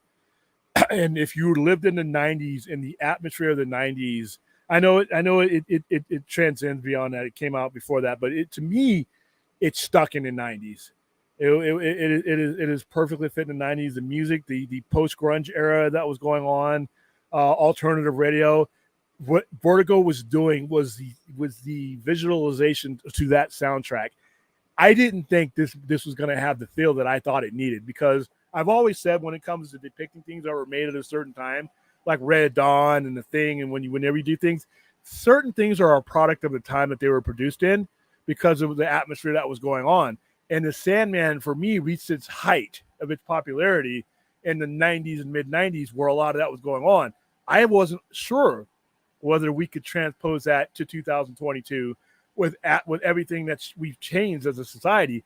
Those fears are gone. They as somebody who was there in the '90s, that connection is still there. They make all those connections feel very relevant. But I've heard from people who were not around remotely in the '90s who could describe a feeling that I feel having been there. So Yeah. whatever he's doing with this show, he's hitting the right nerves, and this show is I recommend this show to everybody. So let's go about now. Yeah, I know I could put a spoiler warning. But for me, like I said, I'm only on certain episodes, and I need to do my rewatches. So yeah, I don't want to. I might even spoil it for me. 90s was like GTA said, yeah, it was. Our Well, depends Tokyo. on where you lived. Depends on where you lived. Well, I in the 90s I had moved here. I just got out of the army, basic training, and I moved here. So I was here in Vegas right as the grunge era was ending, and it pretty much with Kurt Cobain dying in '94, and then you had the height of the post grunge era and everything that went along with that. And a lot of the grunge bands, it was ironic for me because a lot of the grunge bands, their second album, to me, every major grunge band that was out at the time released their second album past the grunge era. Pearl Jam's Versus was better than 10. Yeah. And the album that got released after Nevermind, that wasn't their second album, I think the third or fourth. In Utero was better Yeah. than Nevermind. Um, Same thing with all these bands. Then Smashing Pumpkins exploded in Bush and all these bands. Melancholy and the Infinite Sadness. Infinite Sadness probably for them to have the balls to come out with not being around as long as other bands to come out with a double release like that. And I there are think songs. I think when it comes to Bush, my favorite album from them was not 16 Stone, but Razorblade Razorblade Suitcase. Toothpaste. The best song on there is Ghost. There's a song on there called Ghost. I love Uh, the song Mouth. yeah, but yeah, that 16 Stone was iconic album, and it was right after, and they made no qualms the fact that they were copying Nirvana. They said, yeah, Yeah.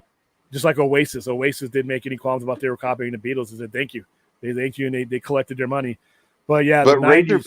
You have to admit though, Razorblade Suitcase was above the first album that they did. I'm not gonna say that. I know Swallow. There's a couple of songs. What's the song I'm thinking about? I know the lyrics by heart, but I don't know the song name because it's been years. Where is my head? Where is my where's that song? It's the best song on that album. 1996 was that album was released. Holy shit. Let's see. All right, Personal Holloway was good. Greedy Fly was good. Swallowed was their biggest hit off that album. Cold Contagious was good. A Cold Tendency to Contagious Start. is a great song. Yeah, Mouth is the one you're talking about. Yeah. Um, A History. Tendency to Start Fires, I think, is on that Yeah, album. yeah. Mouth is on the album. Straight. No. Um. Sinas. What's the one? Is it Head Full of Ghost? I think I think if that's the one I'm thinking you're thinking of. Yeah, I think it's Head Full of Ghosts or something like that. Golden State. There's another album that they released after that. Hold on. 16 Stone Deconstructed. They released an album right after that.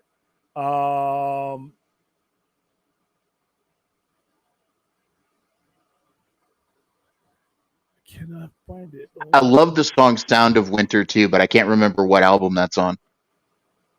Science of Things. Okay. Chemicals Between Us. That was That's a a good good one. song too. Alter States. Song of Winter is a good song too, and I can't remember what album it's on. War Machine. There's. Wow, I cannot remember. Anybody in the chat know what song I'm talking about? It's the best. It's one of the best. Radiohead is great. Pixies is great. Garbage is great. Dude, from 1993 to 1998 was to me, and you want to call me old, you can. I will accept the old badge for this one. 1993 to 1998 was the best. Was the best era of music for me. For me, it was 92 till about 2002. Okay. Head Full of Ghosts is. Oh wow, that Head Full of Ghosts didn't come out until 2001, and the album was Golden State. Holy, they were still Yeah, making Golden music State. in that set. Yeah, 1990, dude. These bands that you guys bringing up, Garbage. Dude, here we had an alternative radio station here called 103.5 The Edge, and they played the hell out of certain things. Radiohead, We Big had Plastic Trees. we had the Edge here too, but it was like 94.5. Yeah, and at the time in the mid '90s, every station in the world had an alternative, and we had one here in Vegas. Garbage was I still contend was one of the most creative bands Here out in there. Fort Worth, my two favorite stations were 94.5 The Edge and 97.1 The Eagle. Radiohead, dude, OK Computer, Karma Police, Fake Plastic Trees to me was like the anthem of the mid '90s, and so many people have redone that. There's an Alanis Morissette cover of that song, acoustic song, and that is great. I've Radiohead to actually this got day is great. I've got my own cover of Creep, Radiohead's Creep, that I do when I do karaoke. I got to see these guys in concert. Ironically, it was Bush, No Doubt, and one of the most underrated bands of all time, the Goo Goo Dolls. Oh, the All Goo Goo right, Dolls are amazing. we got to see them at what was the Aladdin out here. This was the tour where Gavin Rossdale met his wife because she was the lead singer of No Doubt, Yep. and that was when Ska was making it. But Bush, dude, I'm sorry, I have to disagree with you. 16 Stone was better than the following album. I'm thinking about that for a little bit. Well, no, I'm not saying that 16 Yeah. Stone didn't have a bunch of good music on it. They changed their path when they did Razorblade Suitcase. They went slightly darker, and Oh I like yeah, that vibe. because of what it's about. It's about that's kind of like people don't. It's to me, I interpret Razorblade Suitcase as about drugs. Yeah, And quite a bit of it is. yeah, just like Guns N' Roses. Nobody. I got into an argument a couple years ago with a guy who wanted to argue with me and told me that Appetite was for Destruction wasn't every other song on Appetite for Destruction wasn't about drug or prostitution. He wanted to It argue with was me though. and It tell was me that though. you're a black guy. What do you know about rock and roll? I'm like, first of all, son, I've been around longer than you. I understood what rock and roll and heavy metal meant long before you guys clinged onto it. Two, what is Mr. Brownstone? That's literally a fucking sound about heroin. Rocket Queen is about heroin and prostitution. Welcome to the Jungle. Every other song on Night Train. What do you think they're going to get? I'm on a night train? Come on. And they do not deny this at all. Every other song on Appetite for Destruction was about drugs, prostitution, or some type of exploitation. And you can hear it in the lyrics. And they evolved from that, but do not, the Razorblade Suitcase was the exact same thing. Jimi Hendrix, Purple Haze, what do you think he was talking about? Jimi Hendrix, one of the greatest guitarists of all time, if not the greatest, up there with to me, Eddie Van Halen, but one of the most visionary for his limited time on this planet. Jimi Hendrix is great, but I'm sorry, Jimi Hendrix was writing songs about the shit he saw when he was on drugs, and so were the Beatles towards the end there, which is Dude, the okay. Beatles did it all the time, man. Come on. Which is okay. I am not knocking them at all. But when I'm having discussions about these songs, people are like, they were pure and they were right. I'm like, no, they weren't. Jimi Hendrix was literally writing about heroin. All right. Guns N' Yeah. Roses was writing about heroin and cocaine in one song. Rocket Queen, one of the greatest rock and roll songs of all time. One of the greatest outside of heavy metal. Come on, here I am, you're Rocket Queen. It's the prostitute talking about. Come on. Well, look, they were the great. song "Hey Joe," is about a guy killing his woman, man. And going to Mexico. Yeah, we made that song. Me and a buddy, we were just sitting in a tent in Iraq. We were making jokes, and we were instead of "Hey Joe," we wrote a song "Hey OJ." We were going with the knife in the hand, and we were so bored. That's what you have to do that's what you have to look forward to when you join the military. Everybody and you thinks sit it's in a glamour. tent in the middle of nowhere. You're sitting on a tarmac. You're on flights for 24 hours. You got a lot of time to come up with a lot of weird shit. Pixies, another underrated band that a lot of people didn't.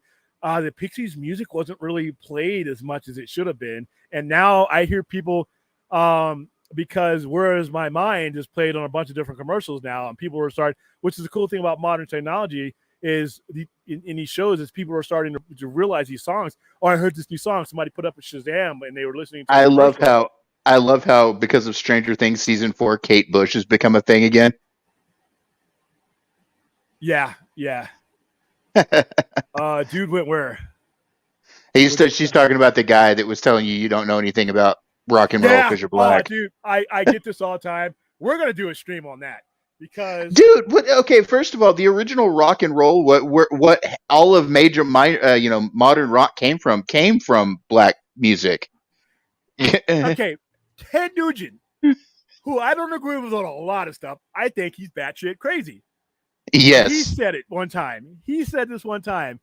If there were a Mount Rushmore of guitar, the only white guy that would, I'm paraphrasing him, I'm going to pull up the quote one of these days.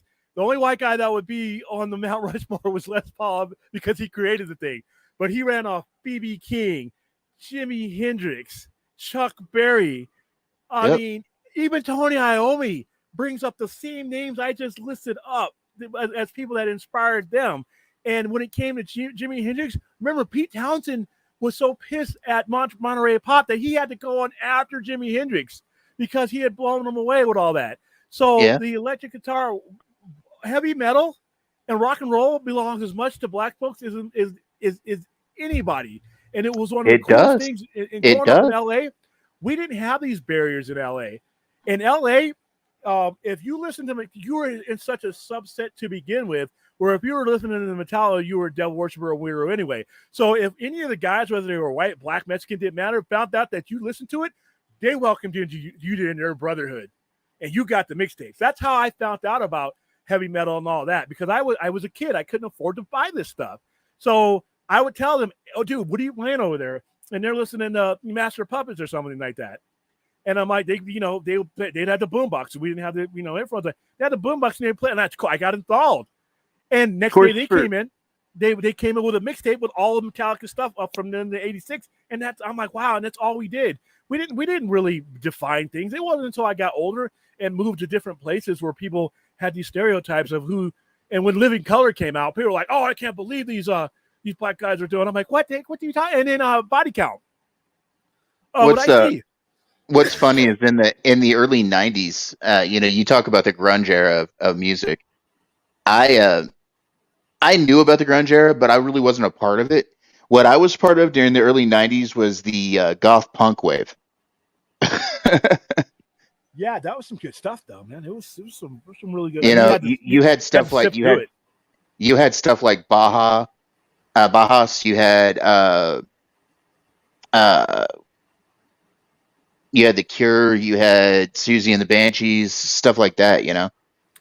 Yeah, Susie and the Banshees. You had, oh man, there's a list of stuff. At that time, I was still listening to more rap metal than anything. I didn't start transitioning until those groups really just got cut in half and their albums weren't selling because grunge came out and the next generation Yeah. started buying them. The only people that were selling metal albums at the time were Metallica, Anthrax, Megadeth. By the way, can you, and I asked Enosh this one time, everybody who loves heavy metal right now, even if whatever band you like, can you imagine a world where Metallica doesn't fire Dave Mustaine? No, I can't. I can't at all. Because Holy cow. look, the best thing that happened to Dave Mustaine was getting fired by Metallica. Yeah. He went from that to doing Megadeth, and Megadeth was an amazing band. Yeah, they're So part of the Big Four. the Smiths, there you go. Yeah. How Soon Is Now and Irish Blood, English Heart are two of my favorite Morrissey songs. Every Day is Like Sunday. Yep. That song has been covered. How Soon Is Now is great. That's been remade. I remember hearing that when it got remade by The Craft. Have you ever heard Morrissey's song Irish Blood, English Heart? Yes. I love that song. He was here in Vegas. He performed that. Yeah, there's a lot of good music. But yeah, I get that all the time. I get that more here in Vegas because when I went in 1992, I went to go see Metallica, Guns N' Roses, and Motorhead. Thank God I got to see Motorhead live. That is one of the things me too. that I Lemmy was so awesome. Lemmy was so awesome. I am so thankful that I was a young Lemmy in his mid 40s. I was so thankful. I did not appreciate what Motorhead was until later in life because their music wasn't heavily played unless you listen to the hardcore stations late at night, and I didn't have access, even though we had pirate radio. My favorite song of theirs is the song "God Is Not on Your Side." Yeah, to me, I love that song. Ace of Spades, because the way the crowd reacted. But it was them. It was them, Guns N' Roses, and Metallica. This was the Use Your Illusion tour and the Metallica the Black Album tour. Now, when I went to LA at Pasadena Rose Bowl to see the bands in there, Chinese, Mexican, white people, black people. We were there. We all had our shirts on. We Oh were man, all like discussing it. I saw in these this. same bands. I saw the same band in 1994 at San Bro Silver Bowl, one of the worst places to ever see a concert, though, in 100-degree heat. Dude, it was like there were 3 black people there. We counted. And and as I go see these bands in the Midwest and places like that, the scene was more segregated as I get away from the big cities and the coast. And I think that's unfortunate because of Well, see, we did down here in Texas. We used to get the Ozfest music festival every year, and you would see, up in like Fort Worth and Dallas, which is where I'm at right now, you would see like more ethnic, people doing heavy metal and stuff. But like in the rural areas, like with the few rural music festivals that I saw, it was all a bunch of white folk. yeah, yeah. And I think the best thing, thank you to my parents for joining the military and moving all over the world and raising me in California, or a lot of the things that people get, the stereotypes that people get built up in other places. I'm not saying where you guys live is a horrible place, but as a young man growing up, I didn't get stereotypes about Mexicans. I didn't get stereotypes about Asians. Because I was living on an Air Force base with everybody, but I didn't. These stereotypes about the way things were perceived in other places never got a chance to latch onto me. And then right out of that, as a young adult, I joined the military, and it was a melting pot for everything else. So I never got these stereotypes. And then as I moved, out to here, and I see these things, I'm like, ooh, weird. Yes, I saw Tool. I saw Tool in 1993. And yeah, they were great. Wow, there's a one from the I get knocked down, I get up again. That's the only song I know from Chumbawamba. them. I'm sorry, Maddie Max. That's the only song I know of them, and they played the hell out of that song. Holy cow! Dude, Um, growing up in Britain, uh, a lot of the punk, there were a lot of black people in the punk scene, like you wouldn't expect, but like Britain was an interesting place for like the mixing of ethnicities and stuff. you know why? Why? You know why that is, don't you? Yeah, for the most part, yeah. World War II. What ended up happening? Because my grandfather was in Berlin during World War II, Yeah, and if you got to Berlin, you had to go through England. yeah, you had to go through You England. had to go through England. We as Americans, period, were perceived in a higher light because Britain was getting the hell pound out of them, and they had survived the Blitz, and then here we come, and it basically turns the war in a different way, and to where obviously it turned the tide. So Americans at that time were gods. Then, when it came to black people, our roots in Britain are different than our roots here in America for obvious reasons that we obviously don't have to go into, but we know where they are. We don't Yeah. have those same roots. And the Brits at that time looked at what had happened as far as those roots going. Remember, it was Britain who started that industry, but it was also Britain that sunk ships that were carrying out that industry later on. Yep. And it was the Britons that when we were fighting American roots, the Britons were offering black folks, hey, we'll free you. You fight for us. So they had a different, when you went over there.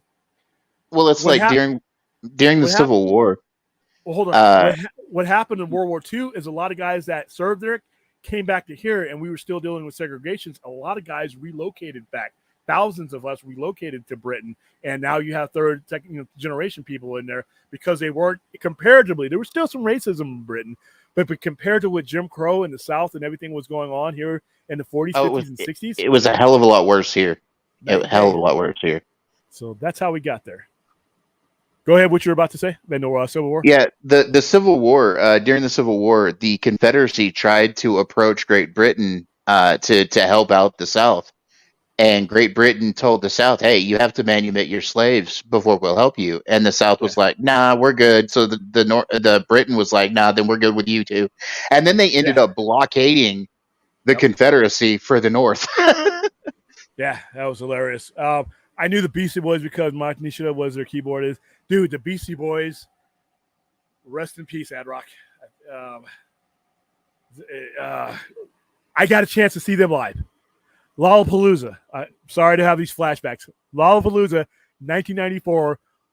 Once again, Samboy Silver Bowl. If you want to die of thirst and dehydration, go ahead and go to Samboy Silver Bowl. And in And heat June, stroke.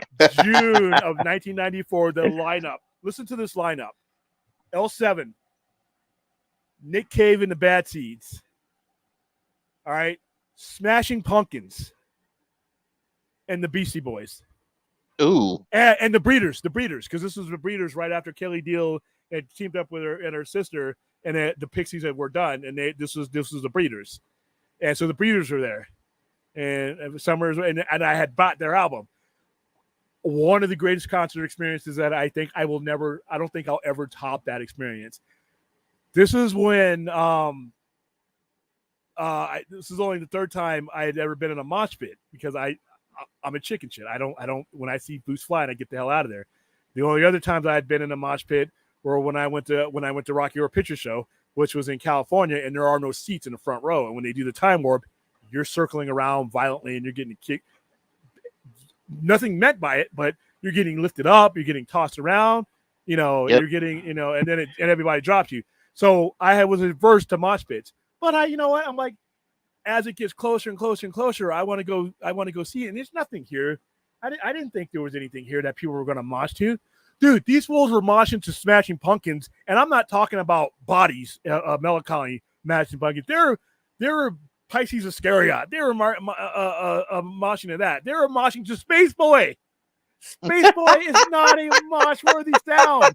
These motherfuckers were going in a circle, a vicious circle for Space Boy. Space Boy, I'll miss you. Going in circles. And I'm like, what have I gotten into? I'm a grown man. I'm 6'2". I guess I'm about 200, 220 at that time, 230 at that time. I'm a big dude. My feet did not touch the ground. And then they sped up the song. I'm like, first of all, why the hell are you speeding up? And they went right from Space Boy into Today. Another song that is not mosh worthy. Here we are spinning. And I'm like, am I enjoying myself or I'm about to die? One of the two, I'll find out later. And they're like, these fools are like, you know what? You guys aren't going to play any mosh-worthy music. We're just going to mosh. And when you're in, for any of you've ever been in a mosh pit, if you're not, you can't get out sometimes. If you're not a big guy that can force your way out, you ain't getting out. You just roll. You roll or you fall, you get trampled and hope somebody sees your eyes through the ground. But you just got to go. And your only way out of a mosh pit is to really rotate yourself out to the outer edges. But it kept getting bigger. And I'm like, you got to fight your way out. You got to fight your way out. And me and my buddy John was with me. And we got out of it. And there was mud all over us because it was so hot that the fire department had bought in fire engines to shoot water on us because it was hot. Yeah. It was hot, and it's a football stadium, and they had taken the turf off, so it was concrete on the front half, and then the front part. Good Lord. Yeah. So and then the front half was where the AstroTurf, where UNLV was, and that's where you could sit down and picnic and all that stuff. And there was no seats. So everything, a mosh pit could erupt anywhere. So I got out of that mosh pit. So we're like, hey, you know what? That was stupid. I can't believe they did a mosh pit to Space Boy. So we're way out in the things. Beastie Boys come out to Sure Shot. They jump out on the stage to Sure Shot. That's the first song that they play.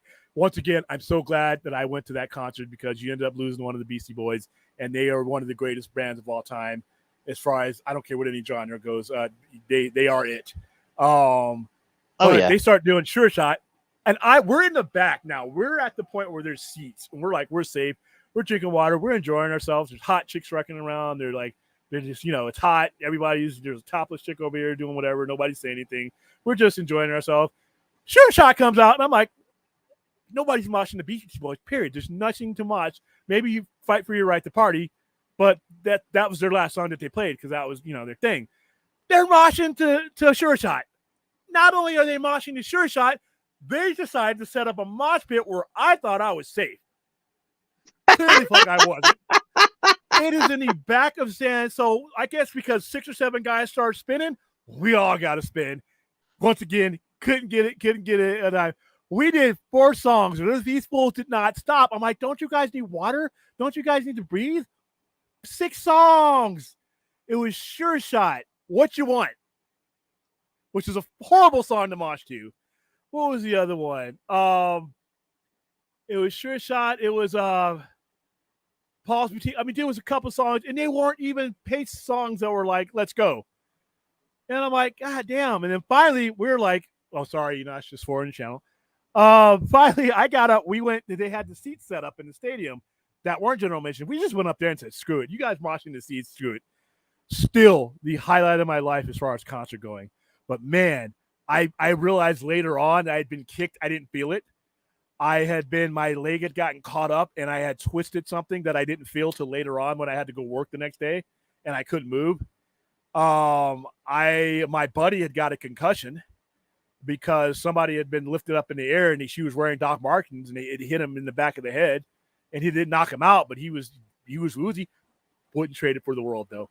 But like dude, one of my favorite concerts I ever went to was Ozfest in '94. Should I put Ozzy Osbourne on the band list? Why? Because Dio was better. Yeah, I said it. I said it. Yeah, put the hate mail in the comments. I said it. Dio was better lead singer. Okay. Ronnie James Dio was a better singer, I will admit. But I love Ozzy too, so. Listen, it's the same thing with Sammy Hagar with me. It was a different band, which I love David Lee Roth as an MC, as a frontman. David Lee Roth is great. I think that when he was in Van Halen, I always heard with them is I heard the greatest guitarist, I heard the greatest drummer, I heard the greatest MC, and I heard the greatest bass player. It wasn't until Van Hagar until I heard a melody, a complete song. And the best demonstration of that is Hopper Teacher. Everybody has an instrumental that starts out in that song. And as an individual, they are great on those albums. To me, 5150, they come together as a band and there's songs being done there. So to me, and the same thing with Black Sabbath. I mean, just throw a Black Sabbath song out there from the 70s. Iron Man. All right. So let's say Iron Man. Can you hear me still? Oh, you're out. You must have been but Iron Man, but then you hear Lost Children of the Sea with Dio from Heaven and Hell. It's like it's a different band. So I guess Stayed is or just Stayed Lost Power. All right, cool. So okay, so the actors did get in the pit, but there was a barrier that they didn't get too far away from because they had to be back on the stage and they're shadow casting the movie. So they would hop the barrier and then they would do their little dance and they would do it, but then they would be about this far away because if they got caught in the pit, they couldn't go back and do the next scene because right after Time Warp is Sweet Tea when Frankenfurter comes in. For those of you who haven't seen Rocky Horror, we actually do Rocky Horror here. They have to be back on the stage in order to do Sweet Tea and all that. So it was really hard to get into to get into the mosh pit. Sometimes when Eddie gets killed off, spoiler alert, it's been around since 1975. He would enter the scene, and before he had to come back as Dr. Scott because there was a lengthy interlude before that. So yeah, man, there was they mentioned a lot. What you want? I remember that video. The video is where they're doing the entire video while there's a hubcap spinning. I love Beastie Boys. Tribe Called Quest. Oh wow, there's one I haven't heard in a long, long time. Tribe Called Quest was great. I worked with Tim Curry on Over the Top, scared him. Yeah, Tim Curry is still great. I want to meet him one of these days. I know he's getting up there in age, but he's up there with Shatner as far as one of the ones I want to meet and go because he's got health issues and stuff. He's in a wheelchair now, but he still comes out. He still comes out to the conventions. I just haven't had a time to go out there, but I got to start making time to go see these guys that are in their 70s, 80s, and 90s. Shit, I got to start making time to see these people that are in their 50s because apparently you never know when things are going to to blow up. I mean, we've had COVID take people from me. I mean, us in general in life and in entertainment. We've had people in diseases that that didn't even make it to 50. So hell, forget about waiting until they're in their 90s. I mean, I got to see Stan Lee, and that was on my bucket list. William Shatner's on the line. George Takei is on mine. There are certain people I never got to meet. That's why it was so important for me I didn't get to meet Lemmy, but I got to see him in live. I get to tell my grandkids, and I get to tell everybody who comes in my store and I meet that has a Motorhead shirt on, I saw that guy live, and I can tell you exactly when and where. I actually met a guy who was at the concert that I was at the Rose Bowl. Granted, there was 100,000 of us there, but to meet somebody and to know that they were there at the same moment as you are, feeling that you don't have to explain what it was like. For those of you who like Metallica, there is nothing like Metallica live. Listening to Metallica on the radio is great. I'm happy for you. Before you leave this planet, if you're a fan of that band, you must see them live. It's an absolute must. You have to see them live. I mean, you must see. I mean, when they do One is one of the best songs ever done live because it's not just a song. It's a 9-minute song to begin with, I believe. It's like a 17-minute version when they play it, and a lot of it is pyro. Where I saw it, they had cannons set up, and they just kept shooting the cannons off, and they're shooting them over you, and you're just going fucking crazy. And then they do Master of Puppets, and they do every song at a Metallica concert. Metallica songs before the Black Album were long anyway. They averaged 8 minutes. But Master of Puppets is like a long ass song. Justice, you're getting 50. You're getting your money's worth. When it goes Master, we're all doing it. We're all tired because it's right in the middle of the set. And when you go to a Metallica concert, you're not just getting a couple of songs. When you went to a Metallica concert in the 80s and 90s, you got all the songs. If you weren't ready for a long ass set, stay your ass home back in that day. Because you got from Kill 'Em All up to the Black Album. The only album that they may have skimped on was the Black Album because it was a newer album. And for most people, when you show up to a Metallica concert, you're paying for certain songs. Even though that song later on and that album would become their best-selling album and people would learn to love it. But you went into 1991, 92 knowing all the other albums. So you're playing Injustice for All, which is a 7-minute song. You're getting a 16-minute version of it because of whatever guitar solo that they gave you on the album, Kirk Hammett went crazy. He went crazy. He did a sound. The guitar solo for Unforgiving is one of the best ever to begin with. He did an extended one at the Rose Bowl. He did an extended one that I wish I had a device I could just tape it and it just played it for the rest of my life. And all these things. Jason Newsted, God That Fails is a bass-driven song, and it opens up with a huge-ass bass line. And if you've ever been to any concert, but a Metallica concert, the stacks are as big as a skyscraper. So even though you're at this big stadium, you feel it in your chest.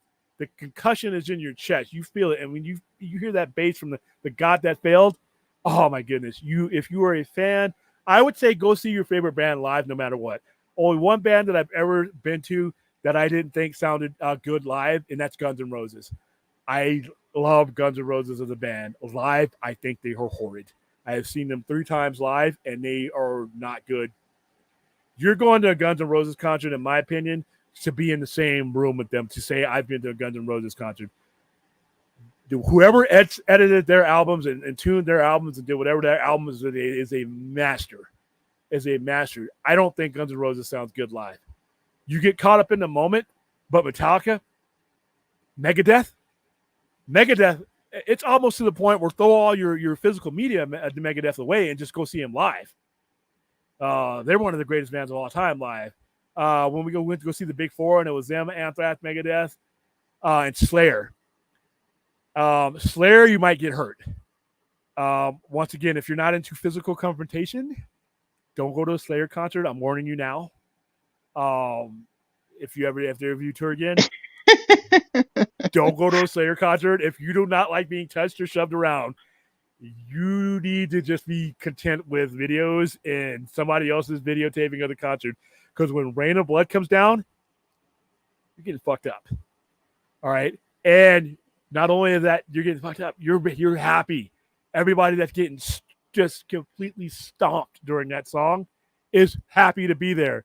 They're gonna wear that footprint on their forehead. They're gonna wish they could get that tattooed because you're in that pit with Rain of Blood with Slayer doing it. You're never gonna be there again. You're thinking you're never gonna be there again, but you're risking your life. Just letting you know, because you're gonna get hurt. There are people that came away from that. We were getting carried away. Their two buddies were carrying the third guy so that his foot wouldn't hit the ground because he broke something. All right, we had people laying on the ground, couldn't move, couldn't catch their breath, smiling. They didn't give a Yep. rat's ass that they were in so much pain. They were in that pit with Rain of Blood. And if anybody who knows Slayer, you understand what it's like. Master of Puppets would be to Metallica for some people, even though I have other songs. It would be like Ace of Spades would be for Motorhead. Rain of Blood is the anthem of Slayer. It is considered if they were ever to do a concert and they didn't play that song, you might have a riot. Not only are they required to play that song, they play the longest version you ever hear, and they encore that song. When they're leaving the stage, they're throwing picks out and they're done. They were done. They came out and did another rendition of it with a bass solo one time. Oh man, but yeah, like I said, well, once again, they ain't no body So armor good. in that pit. You're getting Good. crushed, and there's some big corn-fed fools in that pit, dude. There are some guys that don't mean to hurt you, that have no intention to hurt. They love you. You're here. You're part of the brotherhood that came to see that band. That guy that you shook hands with and said, "Hey, this is going to be cool." That might be the guy that gets you killed. That might be the guy that because it doesn't matter how much you weigh or how big you are.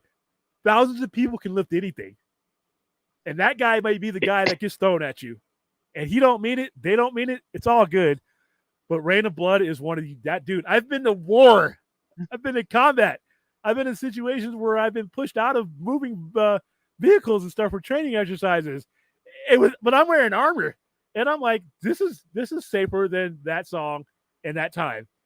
And like I said, all you got to do is YouTube Rain of Blood live. You'll see what I mean. But let's see. I don't mind MySpace. Yeah, there are some guys in there that are like pros, dude. That are pros, and they come out of it unscathed. And whereas you look at me, it looked like just somebody was looking for my wallet or something, and I just got kicked. You see the guys all bloody up, the chicks. There's some where girls are wearing skimpy stuff, and it comes off sometimes. And then you have, after things settle down, you have girls looking for their tops. And even though we're all, even though you would think the environment would be something where that wouldn't be safe for a girl to be around, we're helping her find her stuff. There's guys over there. Is this yours? Guys giving up their shirt, covering up. That's the way it was. Like I said, that is the one thing about metal is if you go with the right crowd, it's literally like you're in a brotherhood. I can't think of any, because I listen to rap too. I don't listen to as much hip hop and rap as anything else. There's certain acts that I love and certain ones that I'm just, for the most part, I'm not into. For me, the only type of music that I've ever seen to where it is an instant brotherhood, instant acceptance into that brotherhood was rock, was heavy metal. And like I said, and if you watch Stranger Things, that's why Eddie resonates with a lot of people, because I was that weirdo. I was at that table with the D&D table with Eddie. I was at that table because that's the way we were. When you listen to the music, and it didn't help that certain bands were putting pentagrams and everything else. But, the average square did not understand the music. They weren't going to listen to Master of Puppets. They weren't going to listen to Justice for All. They didn't care about what the music meant to each individual. And then they looked at me and they're like, what are you doing? And then because at the time, Run DMC was becoming so popular to where even white people were listening to it. So if you were popular, you were listening to rap no matter what you were. And here I was listening to P Cells, who's buying, and I was perfectly. But like I said, that brotherhood. That's why Stranger Things always resonate. Obviously, we weren't fighting demons and people in parallel dimensions, but that was our brotherhood. And we stuck through each other through high school. We were at the comic book store together. When we were at the warehouse, Sam Goody, when we actually sold physical media, one guy would buy it because we were all broke, and everybody would bootleg it. Dude, I Sorry, worked Lars. for Sorry, Lars or Ulrich. I know you hate bootlegging if you're watching the show. Sorry. I We were worked broke. right out of high school. I worked for a place called BJ's Music, and we used to sell, CDs and tapes and stuff like that. So I know all about that, man. I worked at one of those stores. Yeah, and then you had the metal section. Oh, okay. I need to do that. But you had your section with the metal, and like I said, it was a lot of the big bands. You know, the big bands was Metallica, and then we didn't have the split amongst the Brotherhood until the Black Album came out. Because when the Black Album came out, suddenly Metallica sold out, and I'm like, Yeah. listen, as a kid, dude, it is from. There are great songs from every Metallica album. Obviously, Justice for All, Blackened, you have the title track. Obviously, Master of Puppets, you have several songs on that album that are great, that are all time greats. And since I listened to them as a mixtape, I was ever able to distinguish albums so later on in life where I could repurchase them by myself and start going to the concerts and add my own money. But in hindsight, I'm sorry. And I know this is the Metallica fans might come after me. They might kick me out of the Brotherhood. From front to back, consistently, the Black Album is their highest quality album, song after song. Oh, I love And, that album. I love and that album. Absolutely. I make my case with Sad but True, Anywhere I Roam, Of Wolf and Man, The God That Bells, which is one of the greatest bass driven songs of all time, period, ever in the universe. The God That Uh, Failed. I love that song. Unforgiven. I mean, I do several more off of that album, but when you look at the other albums, there are legendary songs from these albums. I mean, like if you go through, all right, so if you go through Kill 'Em All, Anastasia Pulling Teeth is Siege Pulling Teeth is greatest. That's Cliff. For those of you who don't know, who are not metalheads, it is the bass song. It is the bass solo by the late great Cliff Burton. Cliff Burton.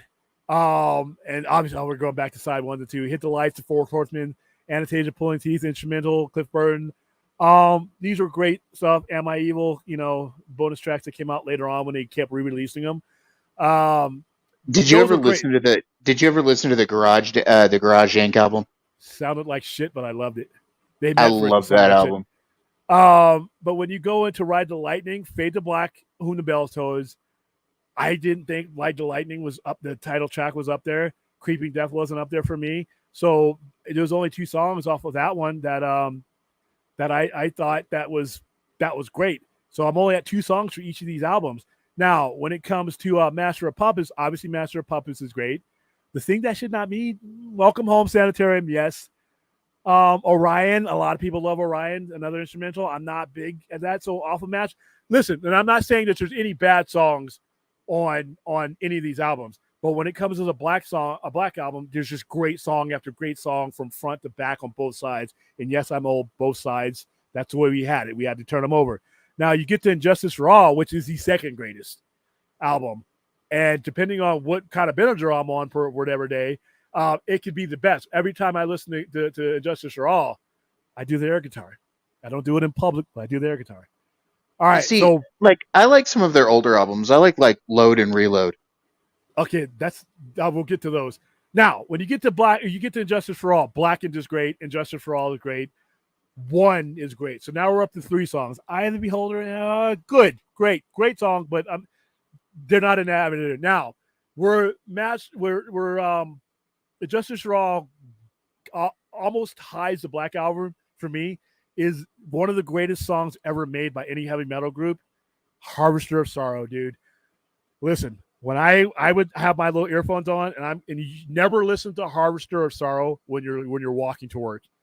That does not put you in the mood to deal with the public. When I'm listening to my Harvester of Sorrow and I take off my headphones, I'm about to clock out. I'm ready to beat somebody's ass for no good reason. Harvester of Sorrow is one of the great songs, period. So that's why Justice for All is up there. Now we get to the Black Album, and this is why I consider the Black Album to be from front to back great, their best album. Enter Sandman is one of their greatest, most notorious. That broke them. That took them from us and gave them to everyone else, and made it. Sad but true. That is a march. That is a march to let off steam. Holier Than Thou, great song. Unforgiven has one of the best guitar solos I've ever heard on album or live. Wherever I may roam, one of the best songs. See, now I'm starting to list to you songs that are the greatest Metallica songs of all time.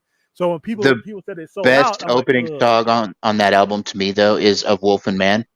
For me, guy, nothing else matters. Off to the new days, mist Yeah, I run. the Out of the riff new is good, days, mist I have come. and I that's on the love B that side. song. That's the B Yeah. side we're talking about. The God That Fails, one of the great Metallica, one of the great. See, each of the songs that are on the Black Album are not only great Metallica songs, they're some of the greatest metal songs of all time. So those other albums are great in their own respects, but I can't see them as selling out. Now, if you look at the average time, the longest song on there is 6 minutes and 44 seconds, and the shortest one is 3:53. That's not the case with their previous album. You're smoking some 7-minute and 9-minute songs because that's just the way they did it, which is okay. But in order to get airtime, to grow bigger and then get off of something that's not pirate radio, you got to shorten your songs because you get more airplay. So yeah, dude, that's where I'm at with Metallica. Yeah, okay. So when it comes to Garage, and this is one of the things that I do agree with people who say they sold out. Not that they sold out, but that their sound was more refined as they got more expensive stuff. Because they're when they were shooting their albums in studios and with lesser equipment, they actually sound better. YouTube a song that the God That Failed, if it were on Justice for All. The God That is somebody has redone it and remastered it, and it's the God That Failed, if it were on Justice for All. It sounds amazing. So, all right. So I don't know how we got on the metal thing. How did we get on metal? I We love the we fact that we we were did. talking about concerts. Oh, wow. Yeah. Just it's like wrestling. Once I get on those type of topics, um, so um, so the next thing that I got coming up is She-Hulk. I don't know if I can play the official trailer here. I think Marvel is a little bit looser, but I don't like to risk it because it's not my channel. So I'll go ahead and not play that trailer. Even though I know we played the Black Panther one and we didn't have any issues. But like I said, when it's not mine, I don't want to get. I don't know how many copyright strikes he's dealing with right now, if he's dealing with any. So let's play it safe and just go over the synopsis of it. There it is. By the way, the CGI on the show, I hope it gets better in post production, but it's kind of darty. It's It kind of it's sorry. getting better. It's getting better. Like with each trailer they drop, it's looking a little better. All right, overview. So we already know. In She-Hulk, attorney at law Jennifer Walters, Tatiana Maslany, one of the great actors of her generation. Once again, on every stream that you ever hear me on, whether I'm hosting it or a part of it, if you haven't seen Orphan Black, you are cheating yourself. Oh This God, yeah. woman, this woman can play anything she wants to. When somebody told me she was playing She-Hulk, and she's no. How do you tell me that you haven't seen Orphan Black without telling me? Orphan Black is awesome. Attorney specializing in superhuman-oriented legal cases must navigate the complicated life of a single 30-something who also happens to be a green 6'7" superpowered Hulk. And these are some of the pictures. This is her. She's so adorable too. She is believable in everything she does, and I don't think she's gonna have an issue here. I'm tired of this version of the Hulk. I hope he loses his mind and goes batshit in this episode. Obviously, he's going under the drawers he has to wear when things get ripped apart. There's her. So that's the CGI. Her body looks like it should. She's a tiny little Now, individual. now the thing about it, William, is a lot of the trailers we're seeing them on YouTube, and YouTube compresses those Yes, trailers. If yes. you download the trailers, they look much better. That is a good point. That is a good point.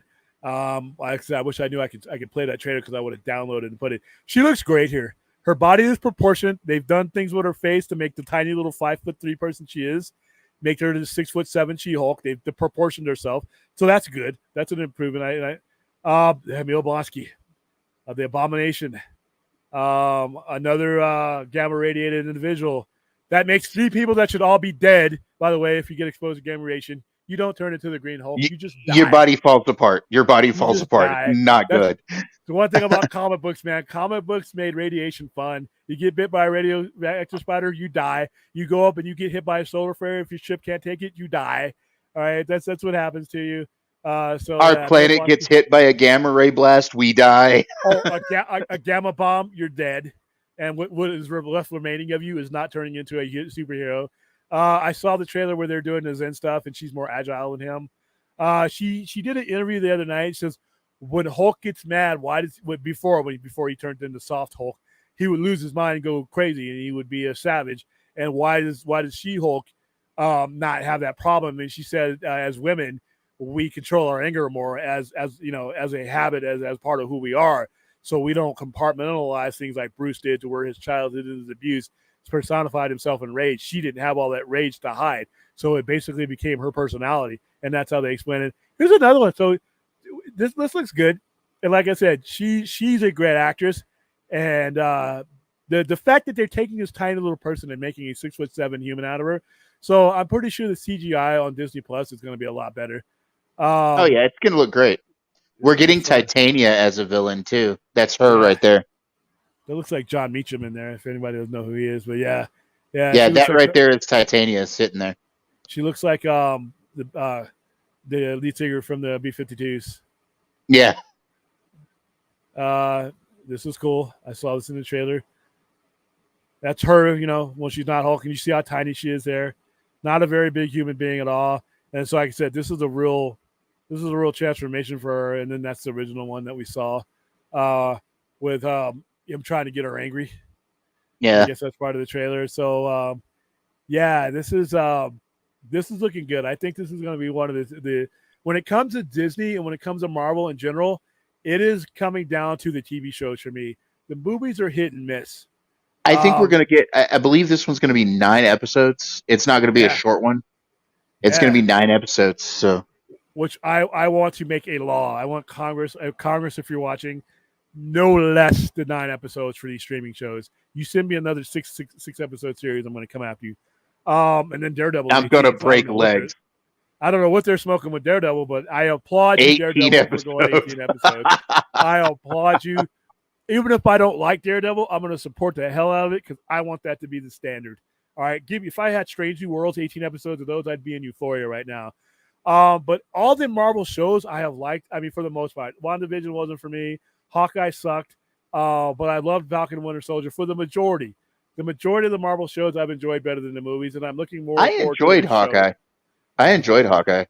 So it was a cop out. But hey, everybody's their own thing. So Loki was But the see, standard but for me. see, see, I'm different than you though. You liked Falcon and Winter Soldier. I didn't. So I love that, and I love, and some of it is because being a person of color, seeing the way he handled being Captain America, especially that last episode, that speech he gives to that senator, that shook well, me. see, that's That the is, thing.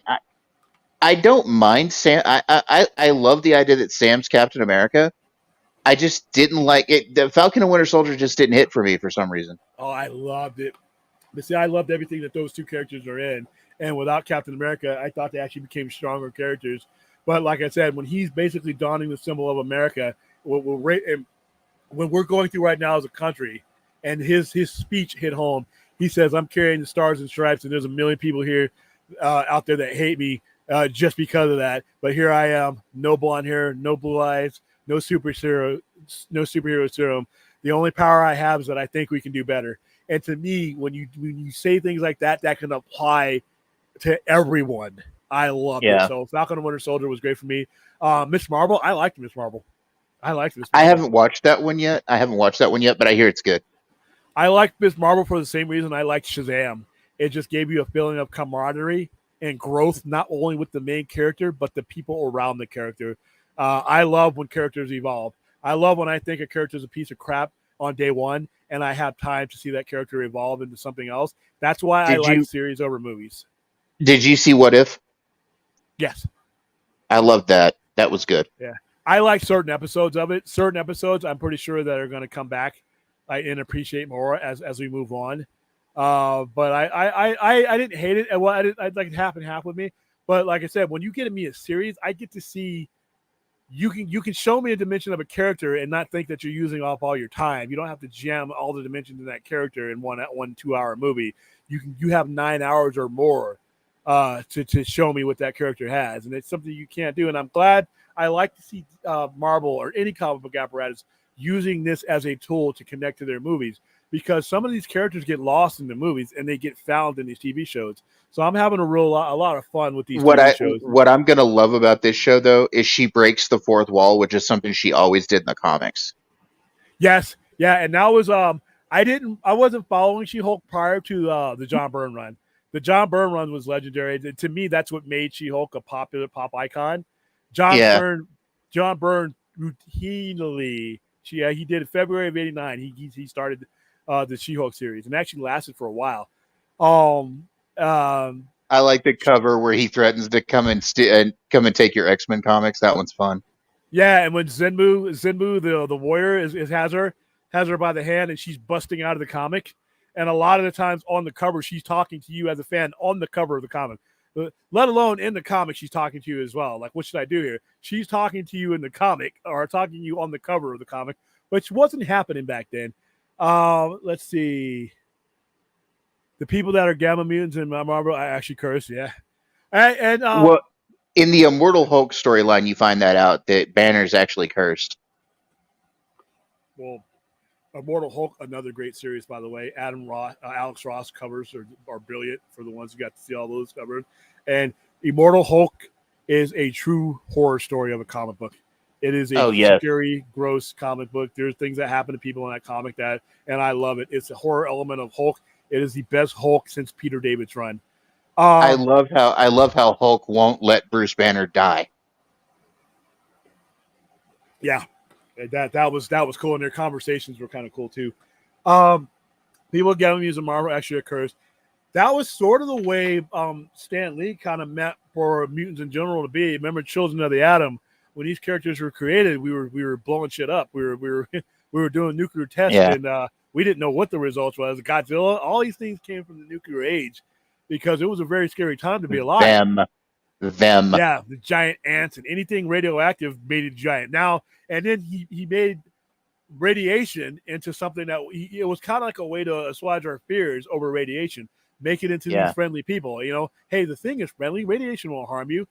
Yeah, even though you look at Hiroshima and people were being melted as they grew older and never recovered. So radiation, and that was with the even Sunfire, one of the he became a mutant because his mother was exposed to the bombs that were dropped on Japan, and that's how he got his power. But yeah, Children of the Atom was supposed to be. Now they've retconned it about 20 times since then, and who knows how the MCU is going to retcon it. But that's one of the cool ironies. Yeah, you were saying download the trailer because of compression. He's saying exactly what you were saying.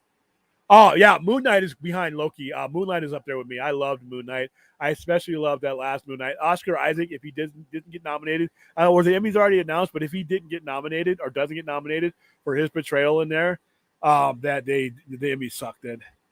Um, see, the She-Hulk will turn out to be Daredevil show. Dude, does Daredevil need a She-Hulk? He's got 18 episodes. Shit, that's a he's gonna be in She-Hulk though. He's gonna yeah, be a character. and he's wearing that cool ass Yellow first. and red. Yeah. Oh, anybody who hasn't collected the classic, that is a cool throwback. My favorite outfit, obviously the red one, but there was one in the '90s, late '80s, early '90s, where they had the glow in the dark cover, and he has a black and red. I bought the figure for that. He has a I black love and the red armor. Shadowland. I love the Shadowlands costume that he did That's it. that he got in the That, Shadowlands. Yeah, yeah, that's the one I'm talking about. I didn't know what the name was, but yeah, because even on the action figure, I didn't think they had a name. Um, yeah, She-Hulk talked to the reader, the artist, her writer. She ran through. Yeah. John Byrne had her literally run to the end of the book with that. John Byrne was having a fun at that time. I He had still just love the got. one where she talked about stealing your X-Men comics. I love that one. Yeah, isn't that on a? Wasn't that on the cover? Yeah, it was the cover. Hold on for a second. I'm gonna find that. I remember that one because a lot of people thought that was goofy because that was the only comic that was doing that. Uh, Yeah, that was the only comic that was doing the fourth wall thing. She broke the fourth wall way before Deadpool did. Yeah, that's why I think that was in. Wasn't that inspired by what Byrne was doing years later? Because Deadbolt, Yep. yeah, Deadbolt, Deadpool. A Deadbolt. I actually have Deadpool's first appearance in New Mutants '98. This Yeah. was back when Rob Liefeld. Rob Liefeld took over. He took over. Oh, what issue was that? That she was on 90. the cover. No, he took Oh. over. He took over in '97, introduced Cable and all that.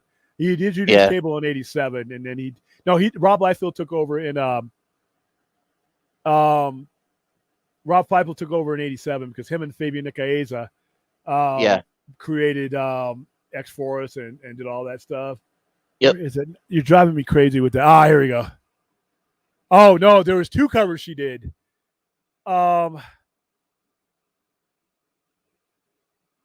She did one. She did one where she's threatening to take your comics, and then one where you didn't believe her, so Yeah. she went and let me find this. She actually Well, took the that X-Men run, comics. that those comic book covers are in, a lot of the covers were amazing, like fourth wall breaking covers. Yeah, there's Like there's there's a one where couple of she's them. getting married to the Mole Man. Yeah, I remember. Didn't they do a cover of the Mole Man where they mimicked John Byrne mimicked the Fantastic Four cover Yeah. of the Mole Man? Yeah. So here's the kind of stuff that John Byrne was doing back then. So let me show you window, entire screen. Let's see, it's not showing me. Hold on. And yeah, John Byrne. This was right off of his run of Superman, where everything was everything was so serious with Superman because he had just taken over Superman after Crisis. Yep. And Right before Dan Jurgens.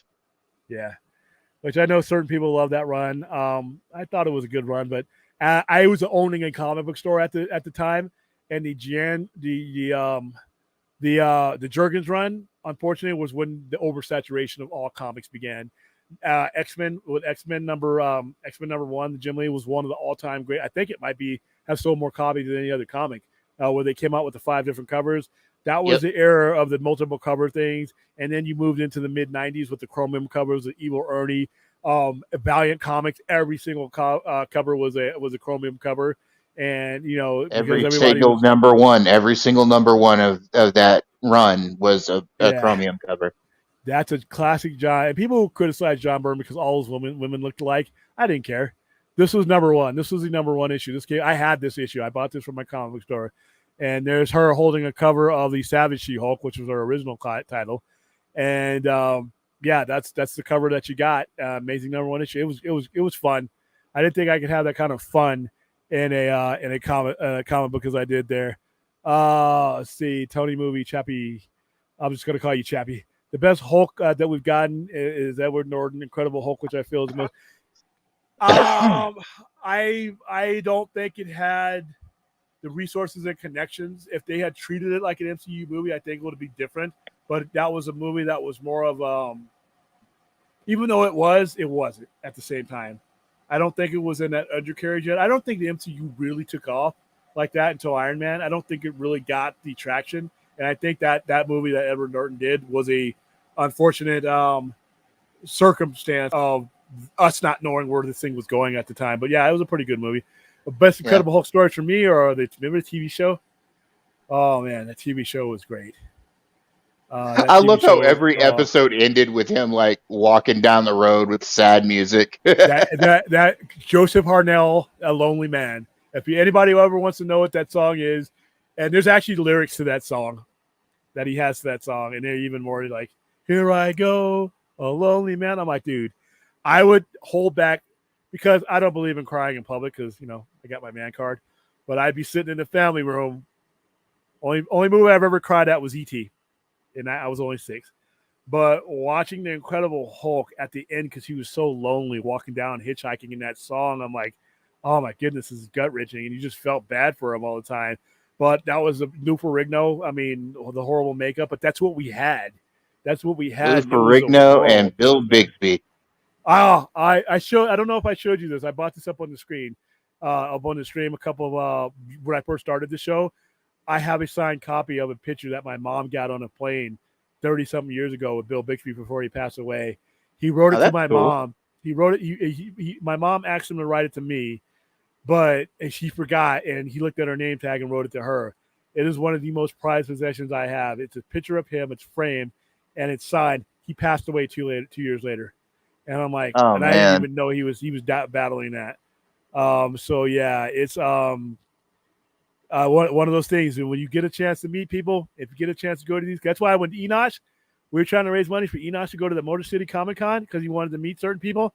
And I thought, hey, it was important for him to go because you don't know what's going to happen to these people, dude.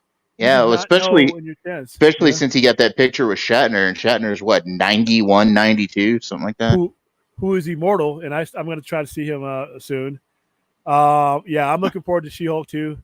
Deadpool didn't go crazy to joke it. Yeah, because Deadpool cracked a couple jokes during his early incarnation, but remember, Deadpool was a kick-ass assassin. That's what he did. I mean, he didn't start going like full on over the top until the Joe Casey era, and then the movies were a bigger adaptation of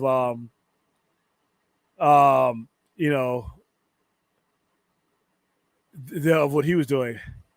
Panels to get to places. Yeah, that was crazy.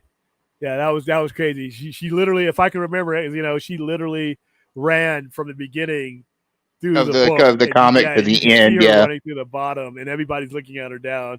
I should have bought up those panels, but yeah, those are some good things. And so yeah, looking forward to She-Hulk. I am, like I said, and then the main thing I'm looking forward to, not only because of the content that it represents. Let me see something here. I wonder if Google knows this.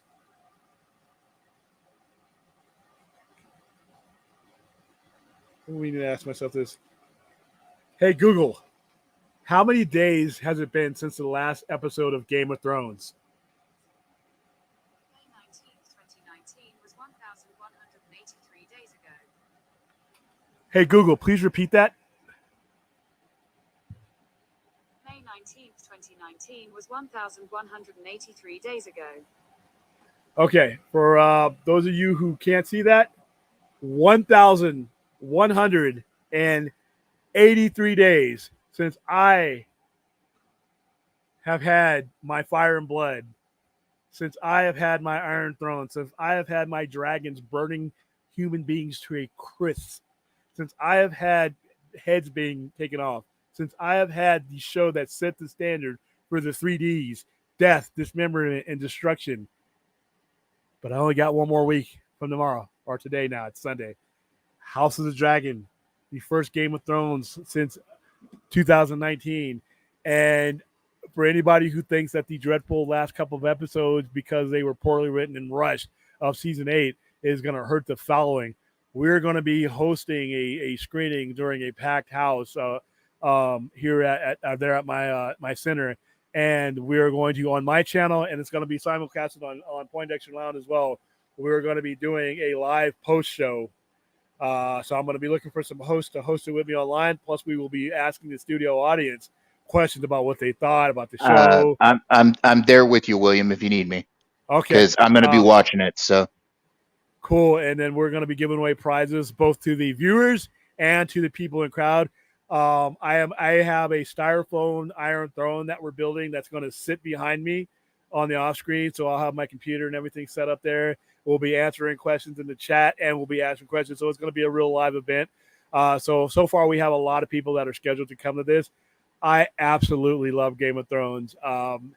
It is, I think Stranger Things overall has done a better job of storytelling. But Game of Thrones goes in so many different directions. It's hard to be happy with everything they did. I thought season 8 contained some of the best Game of Thrones episodes ever. well, I'm thrilled. I'm thrilled with this show simply because I love the Targaryen family in the books, and I'm gonna get a hell of a lot more Targaryen stuff in the show.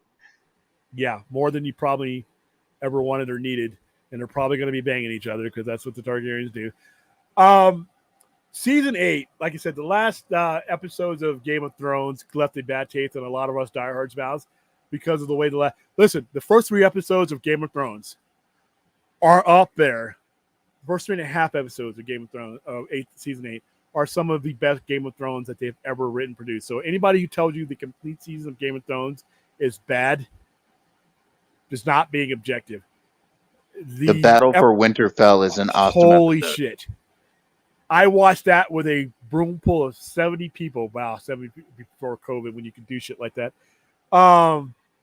70 people watching that show. And I remember how dark it was. Nobody complained how dark it was because they did it that way because they wanted you to feel the same fear that the people that were fighting the White Walkers were. Not going to spoil it for you. It's been 1,183 days. Should have seen it already.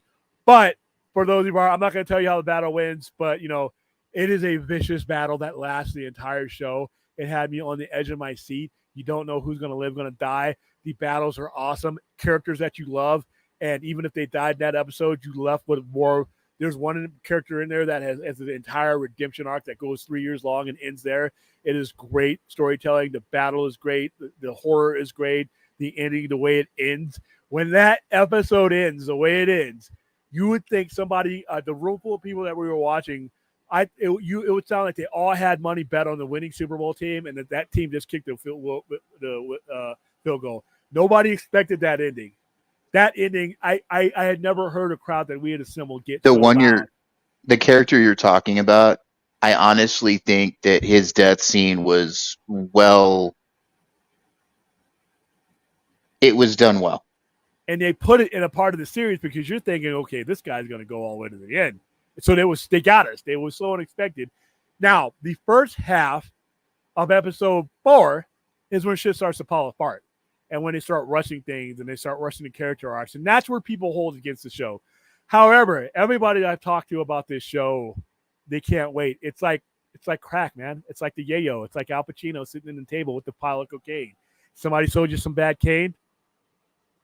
Don't mind. You're going to put your head in that pile, and I'm here. I'm here 3 years later. I'm ready for my thrones. I'm ready to be surrounded by people. I'm ready for the death. I'm ready for the dismemberment. I'm ready for the destruction. I'm ready for whatever, gratuitous, whatever they're going to do, because that's Game of Thrones. You know you're going to get it. It's going to be gratuitous, man. The incest. I'm ready for the dragons to, dude, in episode, I think it's season 6 or 7. The episode where Dany gets on the dragon and she goes after the Lannister army and fucks them up completely. Yeah. I'm sorry to cuss on this stream. She fucks them up. I have rewatched that episode of Game of Thrones probably more times than anything because I need that destruction in my life. The way he kills these people burning inside their armor. There are people who are left kneeling in ashes because they've been burnt alive as they stood there.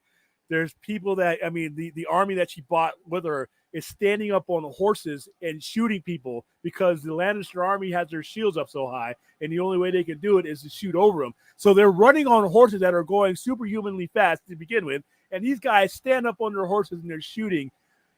All of a sudden, they're like, it can't get any worse than this. We can take them in their horses. All they got is bow and arrow. And you hear that dragon shriek, and the camera turns over, and it comes out of the sky. And the oh shit look on their faces.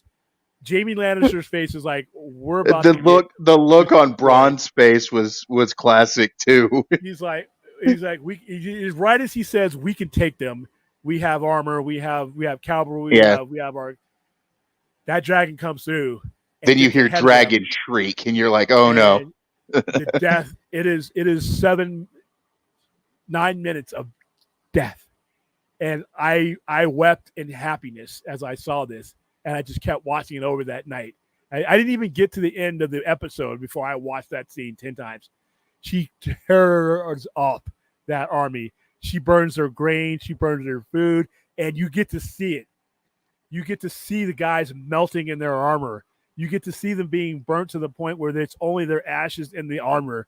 You get to see the black spot where a human once stood. They knew that I was watching. They knew what I wanted, and they gave it to me. And now I got 17 dragons in this show. That's 17 times the 3Ds. That's more death.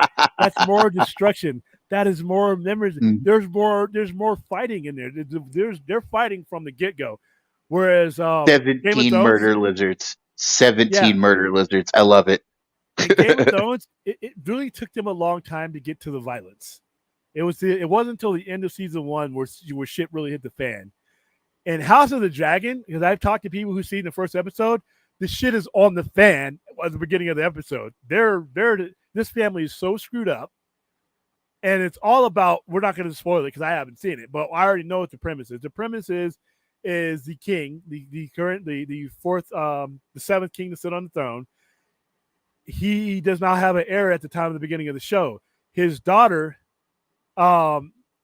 is his firstborn, and he has his brother who's played by Matt Smith, who's the 11th Doctor. Now I get to watch Matt Smith. It can be a complete asshole, but his brother Daemon Targaryen is considered to be his heir because he's the oldest living male if the king dies. But I guess there's a rule where the king can decry that his only living child, man or woman, if he decries it, that's what happens. So he names his daughter Rhaenyra as his heir. And that doesn't start as much of a problem with Matt Smith's character because he finds a way around that. It's his niece, but it's the Targaryen's incest. I'll let you draw the conclusions there. It causes a bigger problem because her best friend growing up ends up marrying the king and having his kid, and he's the son. So technically, under the old rules, he's king. But this is not a spoiler because the whole show is basically defined by the fact that this king dies. Yeah, he dies. That's not a spoiler. And this story is about the war between the Greens and the Blacks. The Targaryen side that backs the Queen Mother, who just had the kid, and his claim to the throne, and then the rest of them that back Rhaenyra's claim to the throne, and any kids that she has being in that line. That's what the whole show is about. So we got dragons fighting dragons in the show. We got sword battles. Some heads are coming off. Some sex is being had. Everything we loved about Game of Thrones. And murder lizards. Giant murder lizards. And you see them killing people in the trailer. There's a scene where they're coming around that pass where she's frying somebody. Somebody's getting fried. So that the violence is going to be there from game one. And like I said, I have waited. And you know what? Everybody that thinks Zaslav was going to be cutting, and now we know that he's not cutting because he's spending a lot of money on the things that mean something to him. $15 million an episode. Yep, we got it. Most pirated show. Half the people who are going to watch it, they're pirating the show. We don't care. Pirate the show. Want to show it at group showings? We don't care. You know why? Because our stockholders are going to be like, everybody's talking about this show and the value that it brings to the networks. We're going to buy your stock. So stock's going to go up. So right at a time that they need it. So this is the Princess Rhaenyra. This is her standing up, and these dragons are huge. These dragons are bigger because they've had time to grow. Remember the dragons we saw in Game of Thrones? We saw them from birth all the way too. Even her Drogo wasn't big. Wasn't as big. Drogon. Yeah, Drogon. To give you a comparison, they often show Balerion the Black Dread, his skull in there, in the keep was huge. He was the biggest one. There's a dragon in here that is almost as big as he is. And then all the other dragons have been around. I know they have dragon eggs in there, but this is a time of dragons. This isn't when we had the Dany's dragons were stunted. They were small. Yeah, and they said by the end of the dragon era, they were dragon because of the dragon pits where they fought each other. The dragons only reached the size of dogs. That's what the Tywin Lannister had said in some of the stories. Yep. So here we go.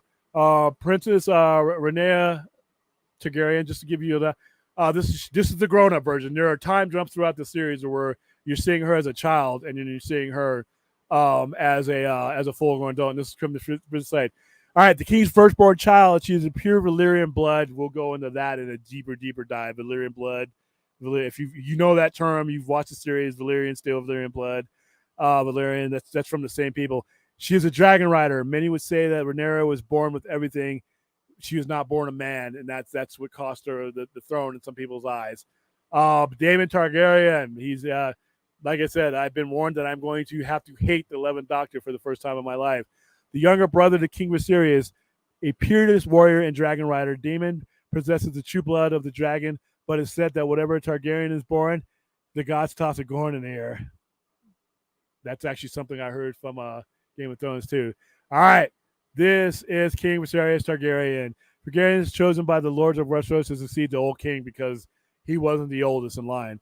Jaehaerys preceded him, and you'll hear about his name too in the first episode from when I married Targaryen of the Great Council at Harrenhal. A warm and decent man, Viserys only wishes to carry forward his grandfather's legacy, but as we've learned, we're actually going to get to see Harrenhal not ruined. That's amazing. No, you will. This Harrenhal will still be ruined. Harrenhal is ruined during the conquest, wasn't it? Yeah. That's right. Yeah, because remember when Tywin Lannister is in Harrenhal again, he has what's her face, Arya Stark. He's telling her about how the castle got burned down because the idiots thought they could build a wall. They said they would be safe inside of Aegon's dragons. We built a wall. Well, he said, well, the dragons just flew right over that wall and put their fire inside this castle until everybody put down their swords, and he killed everybody but the one that needed to give up. So carry forward his grandfather's legacy, but as we've learned from Game of Thrones, good men do not necessarily make for great kings. Yep. You know what show I want to see? I want to see a show based on the Doom of Valyria, like where the Dragon Lords came from. You're getting more serious, so this is we haven't. We were probably going to get a lot because they know that if they ever let Game of Thrones lapse again, they're going to lose 50% of their male demographic. More importantly, Otto Hightower. Yeah. Ooh, Otto cool. Hightower. These are the people who ruled certain lands that don't rule them anymore. The hand of the king, Sir Otto was loyally and faithfully served both his king and his realm. As the hand sees it, the greatest threat to the realm is his king's brother Daemon and his position as heir to the throne, because technically Daemon is heir to the throne. And Alicent Hightower, you see her as both, looks like a young Selma Hayek. You see her as both a child and you see her as both a grown woman. Alicent Hightower, she's a daughter of Otto Hightower, the hand of the king, and the most comely woman in the Seven Kingdoms. She was raised in the Red Keep, close to the king in his innermost circle. She possesses both courtly grace and king position. She is the one, and this is not a spoiler because this is what really starts the war. Once she gives birth to a son, this is what starts the Great Schism. Here's George R.R. Martin with that goofy hat. I don't know if I can play any of The this. myopic manatee. Yeah. This is from the original. This is from the site. This is some of the I just wish he would finish the damn books already. He's never going to. He's David. been writing Wind of Winter for 20 years now. There's Emma Darcy. She's hot. My goodness.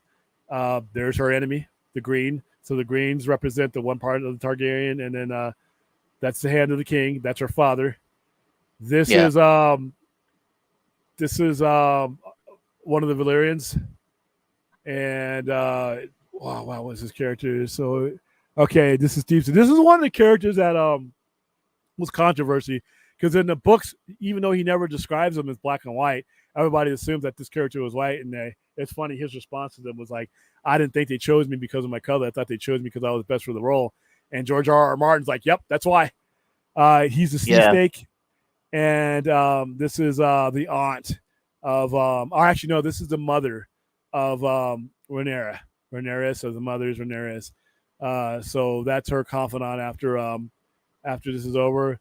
There's a commercial. Oh, this is the thing you can download the little app for that. I won't do that here. This is the table that you see at Dragonstone. We see it in the Game of Thrones itself, but it's never lit like this. It's never this highly detailed. You see it when Stannis takes over Dragonstone. Oh yeah, that is the table, isn't it? Yeah, that is the table. You just never see it this lit and this detailed. And you also there's a lot more different things on here because obviously in 100 years, 200 years, this is. So are they going to be ruling from Dragonstone or? Okay. Without going into too many spoilers, once the schism, which is what it's about, happens, one of the groups is ruling from Dragonstone because technically the heir to the throne is the prince or princess of Dragonstone, and that's their royal seat. All right, so okay. let's go answer some of the questions and. All right, Chappie. Despite hearing that the finale of Game of Thrones sucked, it did. It was stupid too. Not just because I didn't like it. That has nothing to do with it. All I ask, if you give me 8 years of something, or 5 years of something, or 3 years of something, and if you set up rules and you set a standard, please be consistent to those rules that you set. Yes, They please. were not consistent with jack shit in this episode. And anybody told me, well, no, they rushed it. They weren't consistent with the standard of quality that they set. They shortened the episode because I think they were rushing to move on to Star Wars, which never happened. 6 episodes was not enough. If you were going to make some of the decisions that you made in that show, you needed time for them to breathe and for people to understand them. They did not do that. So, despite hearing that the finale of Thrones sucked, I've been thinking about watching Game of Thrones for the first time, but only watching up to. No, mistake, Chappie. Watch season 8, episodes 1, 2, and 3, and go halfway through episode 4, then turn that shit off.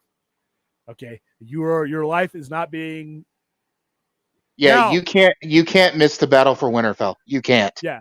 Now, for those of us who partake in all 3Ds, there is a scene there, and that second to last episode, that the connoisseur of violence, death, and destruction that I am enjoyed. But it didn't fit the story, in my opinion. I understand where they were going, but they didn't have enough time for that payoff. So, Which scene is it? What? where she fucking burns down the town. Oh, yeah. Yeah. Or how about right. well, there's a death in there that's really, really stunning for her. It's when they decapitate her, or they behead her. It's been time. Yeah, go ahead. Now When it's they time to explain. behead her second up there on the wall. We did a Grey Worm. We did a Grey Worm count. We had we gave away prizes, Game of Thrones prizes, because Grey Worm. There are a couple of different of the episodes. There was one episode where Grey Worm was just badass, where him and Lord Barristan.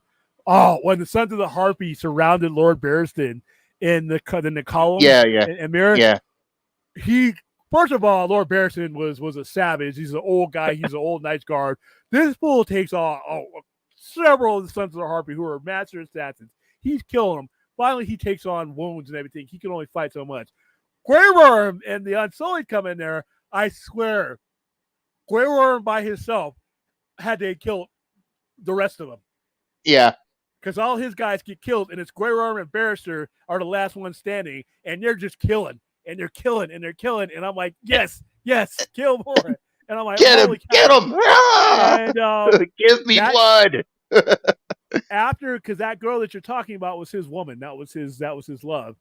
Yeah. And I'm like, how many people is Grey Worm? Grey Worm was going to slaughter the whole damn thing. And we did a death count for how many people Grey Worm was going to kill. We were like in the 40s and 50s. How many people is Grey Worm going to shake? He kills a lot. Didn't quite reach the number. Didn't quite reach the number, but he was pissed. Grey Worm was one of the great characters of the whole thing. I wish there had been a different ending, that he would have had to fight Jon Snow for the kingdom and all that. The whole thing ended stupidly. But watch season 8. But watch episodes 1, 2, and 3. And when you get into the middle of episode 4, you're going to feel the stupid shit coming on. Your body's going to tell you, I think I'm starting to get into that end of the pool. You're going to, the stupid is going to happen. Yeah, the stupid is going to happen. And after the last episode, just skip. Just don't even waste your time. It is going to piss you off because, in my opinion, I think they insulted our intelligence and they insulted our time. But overall, the series as a whole, I'm not going to damn the series because of the last 2.5 episodes were shit. Overall, they gave me what I wanted to the point where I need that crack again. All right, I need that caffeine again, and in a week I'm going to have it. They completely screwed Jon Snow over. Yeah, but you know what? They might unscrew all that. We'll talk about that another day. I hope so. Xeno, Rings of what? It's like, yeah, you're damn right. This is why Game of Thrones is the reason why Tolkien and Lords of the Ring is on, and it will stay. That is etched into the ban list. If the ban list ever becomes a tattoo, X-Men 90, all the X-Men cartoon nonsense is on there, and you want I want romance, medieval dragon stuff. You want to play around with that comparatively G-rated stuff? Let's go on an adventure, Mr. Hobbit. Get away from me with the hobbits. Get away from me with the golem. All right. The only short guy I want to hear talking is Tyrion. All right. The only dragons I want to see are the ones that just destroy you to a crisp, to the point where I'm watching your scenes in slow motion, watching you. Oh, I don't need Game of Thrones. All right. I am a grown man. Don't need Tolkien. And I said Tolkien's better. The floor of the Power Rangers is going to be better. You know what? I know a whole bunch more people are going to watch the with the Rings of Power. No, I'm not going to be one of them. I'll get around to it. But if somebody say, "Hey, William, Game of Thrones or House of Dragon," you get one thing. I'm like, don't even finish the sentence. Don't even finish the sentence. Put my dragons on the screen. My dragons, not them orcs and crap that you guys got over there. But yeah, let's see. Oh, this is back. So let's see where because we had some people talking about. The production value of Game of Thrones is great. All right. Oh, okay. You don't, from what I'm understanding from the person who's seen it, you don't have to.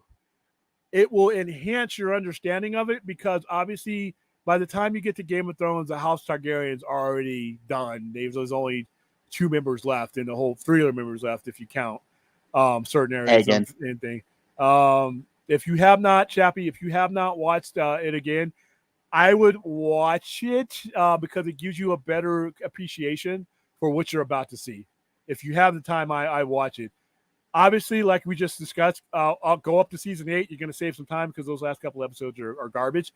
But the majority of the season is great. And from what I'm hearing from somebody who I trust, it is a higher class of Thrones than anything that they saw in the early on stages of Game of Thrones. That's tough, dude. That is tough. Season 4 of Game of Thrones might be some of the great stuff that I've ever seen. Season 6, Battle of the Bastards, Was amazing. I thought that battle was so convincing that I thought I was in there getting stomped. I lost weight Where during was the Battle of the Bastards. what was it? Ice Home, the battle at Ice Home with Hard the home, where the dead hard home, hard home. That was a good one too. where the dead come. Oh, Yeah, it's the dead, and then the dead, and then there was one they fought with the before they merged with the wildlings when the wildlings were crossing the trying to get over the wall, and then when the dragon just comes and just takes down the wall, it's like holy shit. But yeah, watch Game of Thrones because there's going to be a lot of things, and even the throne, the Iron Throne is bigger because there's been battles fought around it now, and some of the in the book, the Iron Throne, the swords go all the way to the ceiling, and there's a huge staircase. When we do our deep dive into this starting next week with our live shows, our live post game shows, yeah, I'm going to show you pictures of what the illustrations are in the book. I love when they would talk about the Mad King, King Aerys, Yeah, how he had scars from the throne, yeah, because if you sit on it the wrong way, it'll burn yourself. and he used to pick at the scabs from the scars from the throne. Ugh. Yes, we do. I do. You want me to? I'm kind of spoiling it for you if I'm in a way. If you haven't read the books tell you everything, but the writer said that we're not going to keep everything according to the books because the books is being told by the Monkey King, he who's a jester who's telling you things that it's like it's lost history, but nobody knows for sure what happens. They just have a basic understanding. It's been rumors. So these writers have said they're going to change some of the endings to the things that happened in the book. But if they go by what happens in the books, if you how do I put this? Yes, we know which line that the current Targaryens go to because the winner of this civil war, it's long and complicated, but the winner of that civil war is the line that leads us to the current Targaryens. Yes, All right. you have a you have a Fourth 1000, long time no see. Hey, yeah. what about Aragon and How to Train Your Dragon?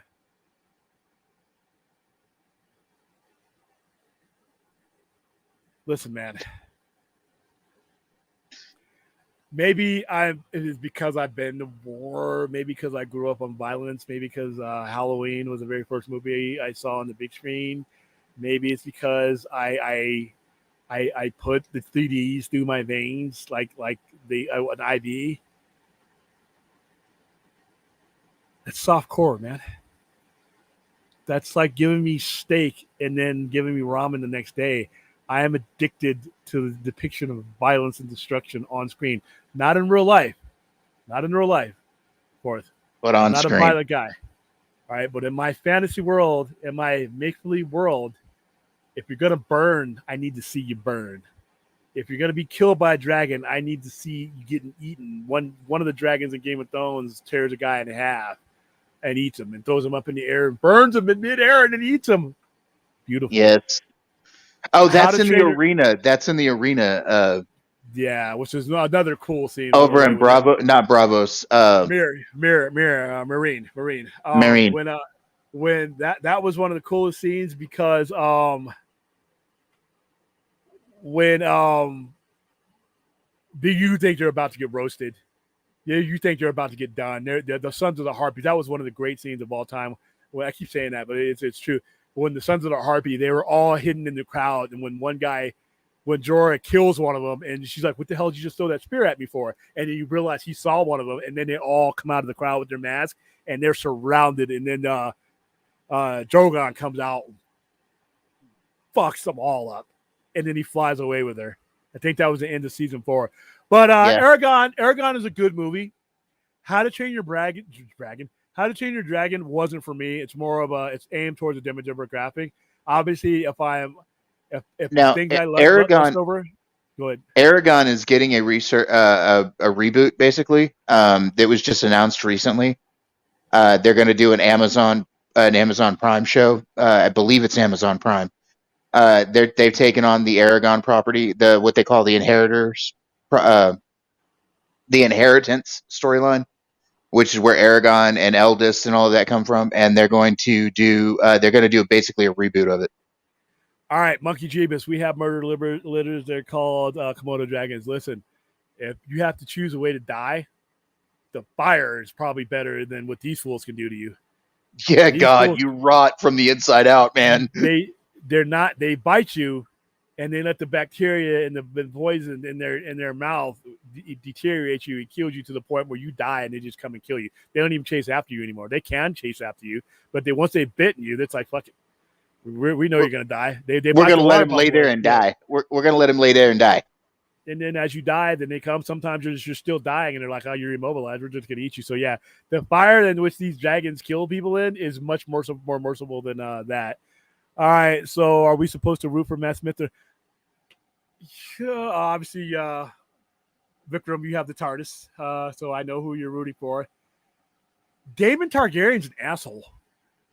There are no. Well, I mean, I'm gonna let you in. The Targaryens are subjective at being assholes, man. Come on. This is a show of assholes. Now, with Game of Thrones, the original, you could root for the Starks because they were done wrong. You could root for certain Lannisters, but most of them are garbage. You could root for the Hightowers and the Tyrells. You could root for certain factions and the bastards and all that because the things that were done to them, and there was good and evil in that show. Everybody in this show is an asshole. There are lesser degrees of assholes and people who have more of a right to what they're fighting for than certain other people. But make no mistake, from everything I've learned from the books and everything I've been told, Daemon Targaryen is an asshole. Doesn't mean you won't be rooting for him.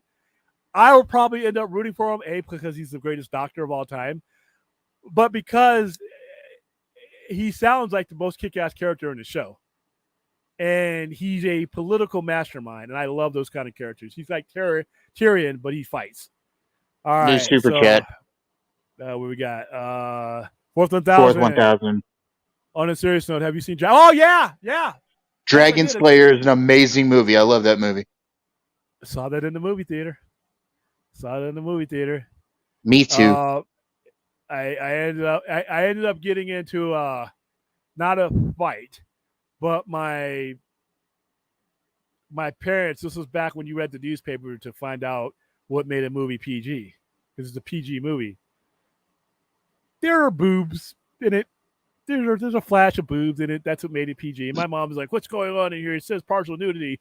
My dad would take us to see anything. He didn't give a shit. My dad would take us because he knew we could handle it.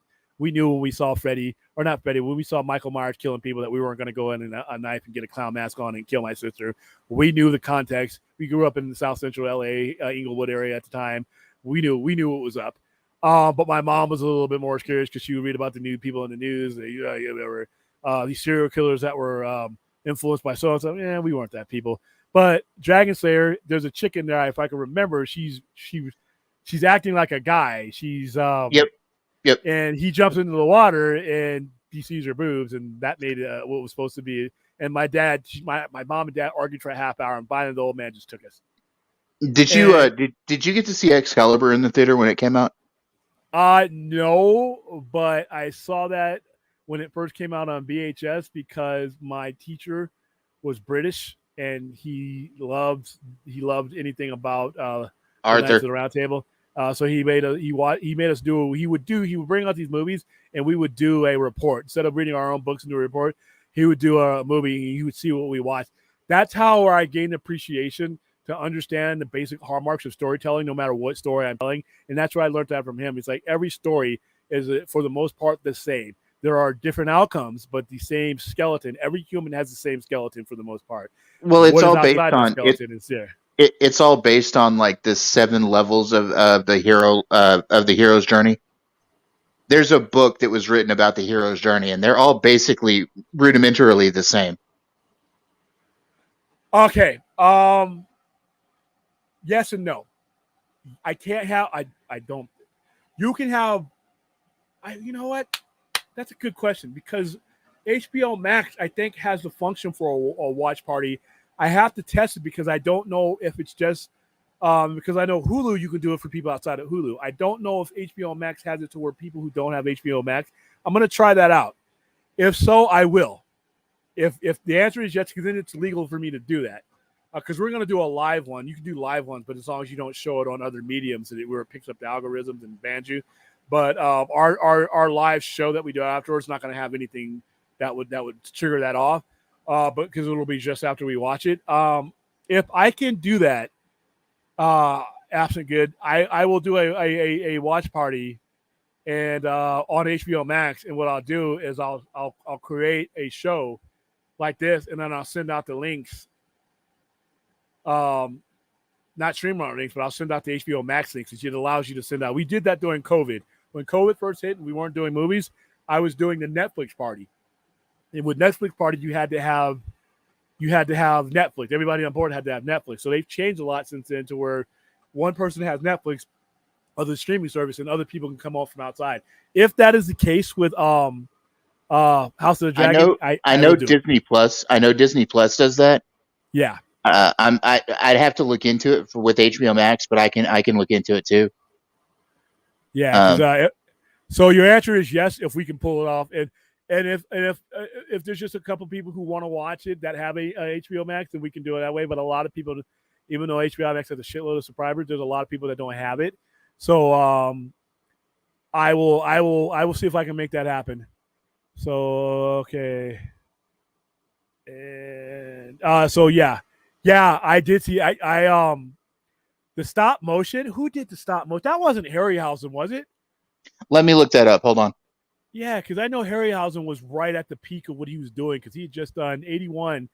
The year before, he had just done Clash of the Titans, which was Harryhausen at his top. Dragon Slayer was great. I love Dragon Slayer. Like I said, I remember because that was back when we lived right in the Crenshaw area. We could just walk to the movie theaters. We just walked. The old man didn't take the car. He would just take me and my sister, and we would walk to the movie theaters. That Dragon Slayer 1981, that brings up good memories. 1981 was probably one of my most favorite years as far as moving because I was 7 years old. And that was when the old man felt it safe to where we just started going to movies all the time. When we would go to movies as a family. And once they understood that, we understood the context of these violent movies that we were watching, we went to go see our movies. We went to go see, Friday the 13th. We went to go things, and we did that as a family earlier on. Now that got broken up a little bit because my dad, once he was he was still in the Air Force, but he would, every now and then he would have to go on assignments and do different things, and that would take us away. And then my mom was a flight attendant for 30 years, so she would always be flying. So we got all that in as we were kids. But those movies like that, E.T., those are good memories. So Yeah, Dragon Slayer I did see. It was awesome. Dragons for 1981. Wow, 41 years ago. Yeah, I agree with you. Fourth. All right. I prefer the dragons from Skyrim and the whole lore surrounding the Dragonborn. How's it? From the little bits and pieces I've seen, yes, they do. The dragon lore, because there's more of them, and that way that they're viewed by the kingdom is a lot different than the. They're treated as myths and things that didn't exist anymore. By the time we get to Game of Thrones, when we're in this story, they are the law. They are the end. They're the beginning. They're the middle. They are what is used to enforce the kingdom, and you clearly see that in all the trailers. So there's going to be some lore there. We got bots. Damn it. Yep. Damn, we went a long time without bots. And put that user in timeout. Block user. So Tippett, was it Tippett that did that? Oh, Yes. Tippett. Great. Yeah, Tippett. Yes, Yeah, it it was was Tippett. Tippett. Worth on that. Another great stop motion. Dude, those guys, you either there was two ways you can do stop motion. The right way or the wrong way. And when it was wrong, holy cow, was it bad. Yeah, When it was right, horrible. when it was right, and guys like Tippett and guys like Harryhausen would take the extra time. Other guys were on time crunches, and you would see where the skipping of the motions were. Those guys would the Kraken and Clash of the Titans, the dragons in there, motion. They would go millimeter by millimeter to get it done right. That's right. Let's see. Thank you for the 4,000 for another 5 treatment. All right. You technically have 3 contexts, 5 complex. Man versus man, man versus self, man versus science and nature. God, yeah. Very well And put. Tippett did the stop motion, and Ken Speed did the models Yeah, I for think Dragon Slayer. You mean I regret to inform you, Clint, that the dragons are not real. If we had dragons in here, could you imagine them falling into the wrong hands? I would never come out from underground. Oh, So dude, dragons at war. Oh my god. yeah, and remember, and these dragons that are in the House of Dragon exist long before there was any means to kill them. So and then certain dragons, when they grew to a certain height, like the harpoons and stuff that they used to kill the dragons in Game of Thrones, that wouldn't have worked on Balerion the Dread because he was so big it was just splintered and you would Well, just kill him. Valerian the Dread was a great worm. He was one of the ancient dragons. He was huge. He was the oldest, and dragons do not stop growing until they die. So yeah, if they were all to live, the only living dragon right now is a Drogon. And Yeah, and he's so horrible, and he's so small. Yeah, he's but so little. By the time you see him again, though, he might be huge. He's the last one. True. I think my hopes are for this Snow series is they find some way to unscrew the last 3 episodes of Game of Thrones. Why did you introduce him as what he was? Don't say it. Why did you go through all those years of introducing and building up to what he was to fuck me out of that? You guys screwed me. Exactly. So, when I that's heard why that I say they screwed his story. They screwed his story. I hated it. Yeah. So, all right, guys. Wow. We went. I think this might be our longest show. Yeah. Hey, if there's anything I can do, guys, it's run my mouth. Run my mouth about the things I like. I like heavy metal music. I like pro wrestling, and I like pop culture stuff. I could probably, if my voice wasn't about to give out, I could probably go forever. This is one of these days he's talking about Game of Thrones. Talking about Game of Thrones. I mean, come on. So I'm going to be streaming for an extensive amount of time next week. We're going to have our Friday show. We're going to have our regular show because I hope I better have my damn Hewlett Packard. If you're watching, my damn laptop better be here by Monday. Or you're going to get version 2. You're getting the sequel of me already because I'm already angry. That survey I'm filling out, it's all zeros. I actually wrote in the last survey I did because I came in and did it again and wrote if there was a level below 0 I could give you, I would give you that. You guys suck. All right. You worse customer service than a yard sale with no people in the house. So, yeah. And then my laptop isn't, who the hell knows where my laptop is, but I need it back for Game of Thrones. We are going to be doing the show both on this network and on the Sci-Fi Centers network. I just put the link into the chat so you guys can go follow my channel if you already have it. I don't have that many subscribers, but as I get now that I'm getting a little bit more used to this YouTube thing, I feel more comfortable and branching out and doing my own. I'm getting more equipment. I'm getting a better setup. I'm kind of growing into my own here. So this show that we're gonna do for House of the Dragon after the show airs will be around 6:15, 6:30 to give people, because every episode of House of the Dragon is either at or near an hour. Some of them are over. So we're gonna give people about 15 minutes to absorb what they just saw, and then what we're gonna do is we're gonna go full on spoilers. There will be a spoiler banner at the bottom there. We are not holding back. So if you haven't seen the show, refrain from watching our post. I haven't come up with a name for it yet. I'll come up with one before the show airs. But we will be going full spoilers. If Too somebody bad we died, you're can't going to hear call it about it. Talking Thrones. I think somebody already got that, and that sounds. I talked. Yeah, that Yeah. sucks. Yeah. Then we're going to go into it. We're going to do giveaways. We're going to talk about the history of certain characters. We're going to discuss the body count. We'll have a certain section on the character body count because if it's Game of Thrones, somebody's dying, and we got to count the bodies. So and it's gonna be characters that I love. Unfortunately, do not get kicked. Do not be a fool and get connected to anybody in this show. If you haven't learned by now that you are not to be attached to anybody, consider your favorite character dead upon sight. From the first person, from the time you see him, if it's Corus Valerius, just assume he's going to die. Whether you read the books or you don't know, if they create a new character that's not in the book, you don't know the ending, just assume that that character's going to die. And dude, you know what? we could call the show Targaryen Talk. I don't want to have people spelling that. I'll misspell that a couple of times. Plus, it's trademark name. So, so yeah, we're gonna talk Game of Thrones. So right after we'll do our after show, we'll have a studio audience. I'll have my camera set up so it's not just aiming at me. We'll have a camera aimed at the crowd. We're gonna be buying drinks for people who stick around and answer questions. If we do trivia, we're gonna do some trivia. So it's not just gonna be me sitting in front of a green screen. We're gonna have the screen behind us that'll actually have the show on it, but we'll have it on a neutral screen so that we don't get sued. We'll have our throne, our iron throne, sitting behind me, and it'll be me sitting off to the side. But we'll have different angles, so you'll be able to see me from the side, and you'll be able to see whoever's on the side of me. And then if I have an in-house guest, which I'm working on having an in-house guest, so that we have someone on the screen like you, someone in the chat, and then a person, a co-host, and then we have people in the audience. So I have the camera angle set up now to where we can switch angles. I ordered the device. I learned about it on John Campia. It's a device he has where he can push the button and he switches. So I went ahead and ordered that so I can control the show from that. So and then we're gonna have all kinds of stuff, artwork for sale. So it's gonna be a party.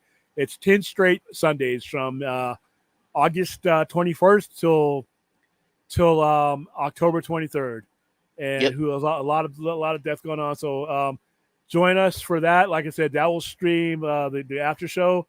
Will stream from the Point Extra Lounge, and it will stream from my site. You can go to my website, thescifecenter.com, and follow us on Instagram. You can just Google the Sci-Fi Center, and all of our stuff comes up right at the top. You will see all of our stuff there. And like I said, we're going to have a countdown. We're going to have all kinds of stuff. Because like I said, I have been in mourning since 2019, not having Thrones. And so has HBO. When their demographic plummeted right after Game of Thrones, they made sure. That's why you're going to hear all these Game of Thrones offshoots and stuff like that, because they never want to be left without a Game of Thrones thing again. So this one will run into this one, and that's fine.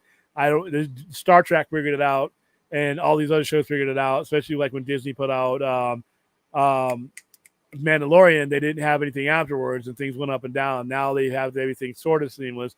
Star Trek is getting closer with their shows. So once you get me hooked on this, don't send me to another dealer.